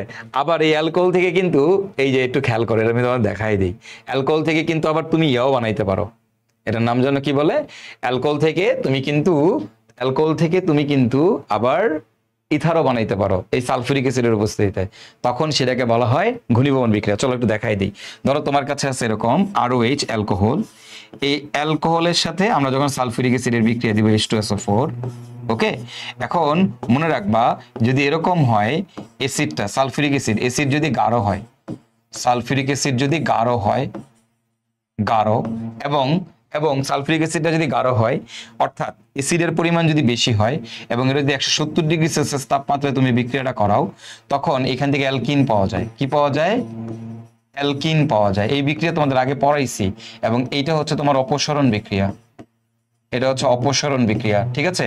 আর দেখো এই অ্যালকোহলের মধ্যেই তুমি সালফিউরিক অ্যাসিড যে দিচ্ছ, এই সালফিউরিক অ্যাসিডটা যদি লঘু হয়, সালফিউরিক অ্যাসিড যদি লঘু হয়, অর্থাৎ অ্যালকোহলের পরিমাণ বেশি সালফিউরিক অ্যাসিডের পরিমাণ কম হয়, এবং এই বিক্রিয়াটা যদি তুমি 140 ডিগ্রি সেলসিয়াস তাপমাত্রা উত্তপ্ত করো, তখন এখান থেকে ইথার পাওয়া যায়, ROR, আর হচ্ছে পানি পাওয়া যায়।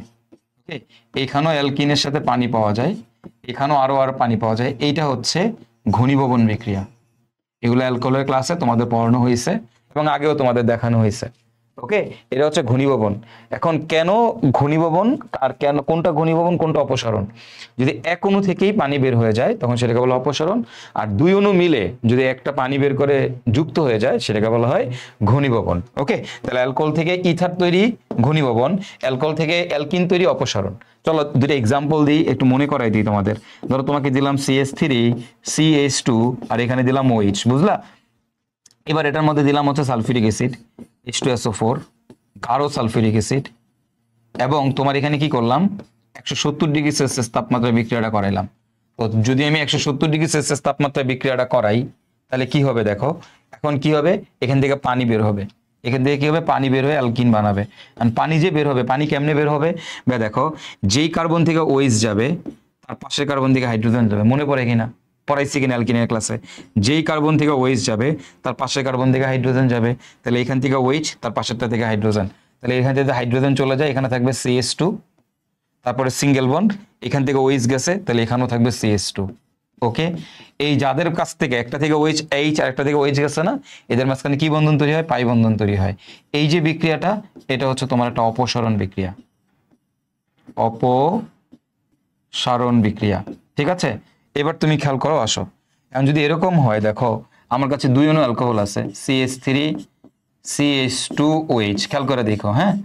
এখন তুমি সালফিউরিক অ্যাসিডে দিছো লঘু, H2SO4 দিছো লঘু, ওকে, লঘু সালফিউরিক অ্যাসিড, এবং রেশিওটা হচ্ছে এটা দুই অণু অ্যালকোহল আছে, মানে যখন লঘু সালফিউরিক অ্যাসিড দিবা তার মানে অ্যাসিড অ্যালকোহলটা বেশি আছে, অ্যাসিডটা কম আছে, এবং এটাকে যখন তুমি 170 ডিগ্রিতে 140 ডিগ্রিতে বিক্রিয়া করাবা তখন কি হবে জানো, 140 ডিগ্রিতে বিক্রিয়া করাইলে তখন এখান থেকে পানি বের হবে, এবং পানিটা কেমনে বের হবে, মানে কয় অণু আছে, দুই অণু আছে না, এই দেখো কেমনে, CH3 CH2OH, একটারে আমি নরমালি লিখলাম, ওকে, একটারে আমি নরমালি লিখলাম, আরেকটারে আমি একটু উল্টা করে লিখলাম, দেখো এরকম CH3 CH2OH, একটাকে আমি নরমালি লিখলাম, আরেকটাকে আমি উল্টা করে লিখলাম HO CH2 CH3।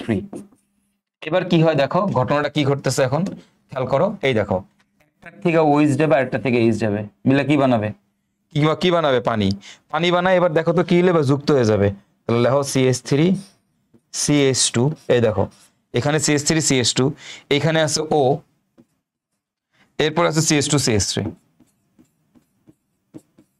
ওকে, এখানেও কিন্তু পানি বের হয়েছে, এখানেও কিন্তু পানি বের হয়েছে, এই জায়গা থেকেও কিন্তু কি হয়েছে, পানি বের হয়েছে, কি বোঝা গেছে কিনা, এটার থেকেও পানি বের হয়েছে, এটার থেকেও পানি বের হয়েছে, দুই জায়গা থেকেই কিন্তু তোমার পানি বের হয়েছে। এখন এখানে পানি কেমনে বের হয়েছে, একটা অণু থেকেই, এক জায়গা থেকে OH এক জায়গা থেকে H গিয়ে পানি বের হয়েছে, এই জন্য এটাকে আমরা বলি অপসারণ।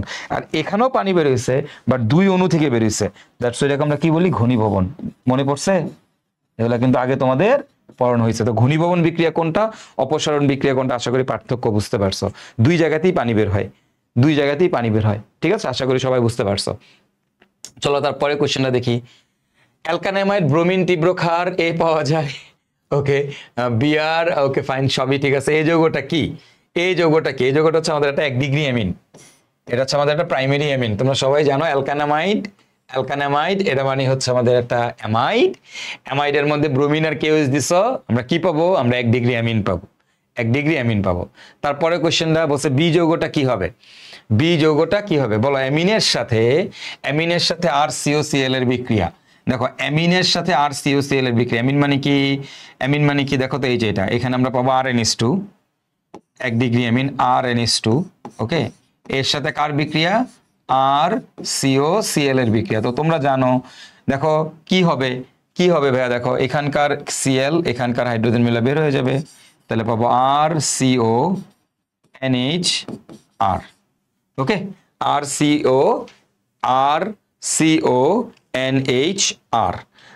RCONHR 3, এক আনসারটা হচ্ছে 3, ওকে। 3 নাম্বারটা এটা সিম্পল, বুঝছো নয়?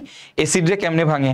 দেখো অ্যাসিড রে কেমনে ভাঙে, এই যে আর অ্যাসিডের সন্তান RCO প্লাস Cl মাইনাস, তোমাদের ভাঙাভাঙি শিখাইছি, RCO প্লাস Cl মাইনাস। আর অ্যামিন রে কেমনে ভাঙে এটাও তোমাদের শিখাইছি, RNH, এখানে এটা প্লাস এটা মাইনাস। তাহলে এবার দেখো এখানকার প্লাস এখানকার মাইনাসের কাছে, ওকে, এখানকার প্লাস এখানকার মাইনাসের কাছে, আর কি এখানকার মাইনাস এখানকার প্লাসের কাছে, আর সি ওর সাথে NHR যুক্ত হবে, দ্যাটস ইট। তো এই হচ্ছে আমাদের কাহিনী। আশা করি সবাই এই আমাদের জৈব অ্যাসিডের কনসেপ্টটা বুঝতে পারছো, আমার মনে হয় প্রত্যেকের ক্লিয়ার হয়েছে। তো এই ছিল আমাদের ভাই অ্যাসিডের লেকচার। আর আশা করি এতটুকু যদি কেউ করো তাহলে অ্যাসিড থেকে তোমাদের আর কারো কোনো সমস্যা ইনশাল্লাহ হবে না। তো এর মাধ্যমেই কিন্তু আমাদের জৈব যৌগ সব গুরুত্বপূর্ণ জিনিসগুলো শেষ হয়ে গেল, ঠিক আছে? জৈব যৌগের সব গুরুত্বপূর্ণ জিনিসগুলো শেষ হয়ে গেল, তোমাদের সব কিছু দেখানো হয়েছে। আশা করি প্রত্যেকে খুব ভালোভাবে এই জিনিসগুলা বুঝতে পেরেছো। তোমাদের সিলেবাসে পলিমারটা নাই, দ্যাটস আমরা পলিমারটা পড়াই নাই। পলিমার আমাদের শর্ট সিলেবাসের আসলে বাইরের টপিক, বাট পলিমার বাইরের টপিক হইলো, এমনিতেও পলিমার থেকে খুব একটা বেশি প্রশ্ন আসতো না, মানে যখন সিলেবাসে ছিল তখনও পলিমার থেকে খুব একটা বেশি প্রশ্ন আসতো না, বায়ো অণু থেকে খুব একটা বেশি প্রশ্ন আসতো না। এগুলো মেইনলি হচ্ছে আমাদের এই টপিক, মানে এই যেই টপিকগুলো তোমাদের পড়াইলাম এখান থেকেই সবসময় জৈব যৌগের সব ইম্পর্টেন্ট, জৈব যৌগের ম্যাক্সিমাম কোশ্চেন সবসময় এখান থেকেই আসছে। সো পলিমার আর বায়ো অণু যে দুটো টপিক আসলে বাদ আছে শর্ট সিলেবাসের বাইরে, ওগুলো আসলে এমনিতেও খুব একটা বেশি গুরুত্বপূর্ণ ছিল না, তবে অ্যাডমিশনের জন্য ইম্পর্টেন্ট অবভিয়াসলি। আমরা যখন ইঞ্জিনিয়ারিং অ্যাডমিশন পড়বো বুয়েটে, স্পেশালি বুয়েটে ওইখান থেকে কিছু প্রশ্ন আসে, তো সেটা আমরা অ্যাডমিশনে গেলে এই দুইটা টপিকের উপর জোর দিয়ে ফোকাস করে পড়বো। আপাতত তোমাদের আর কোনো কিছু পড়ার দরকার নাই। So this is the thing, তোমাদের জৈব যৌগের জার্নি মোটামুটি শেষ হইলো। তো আশা করি সবাই বুঝতে পারছো, খুব সহজ ভাবে তোমাদেরকে খুব কমপ্যাক্ট ভাবে গুছানো ওয়েতে তোমাদেরকে এগুলো পড়ানোর চেষ্টা করলাম। তো সবাই ভালো থাকবা, সুস্থ থাকবা, বেশি বেশি করে বাসায় প্র্যাকটিস করবা, আর জৈব যৌগ নিয়মিত রিভিশনের মধ্যে রাখবা। যদি রিভিশন না দাও তাহলে তুমি ভুলে যাবা, এজন্য সবসময় রিভিশনের মধ্যে রাখবা। আর যেই বিক্রিয়াগুলোকে ভাইয়া সবসময় স্টার মার্ক দিয়ে রাখছিলাম ওই বিক্রিয়াগুলো বেশি বেশি করে রিভিশন দিবা, যেগুলোকে বলছি এগুলো গুরুত্বপূর্ণ বিক্রিয়া, ওগুলো আসলে বেশি বেশি করে রিভিশন দিবা। সো জৈব যৌগ সবসময় রিভিশনের মধ্যে রাখবা। আশা করি তোমরা সবাই জৈব যৌগ থেকে যেখান থেকে প্রশ্ন আসুক, যেভাবে প্রশ্ন আসুক ইনশাআল্লাহ উত্তর করতে পারবা। তো সবার জন্য অনেক দোয়া থাকলো, শুভকামনা থাকলো, ভালো থাকবা, সুস্থ থাকবা, আল্লাহ হাফেজ।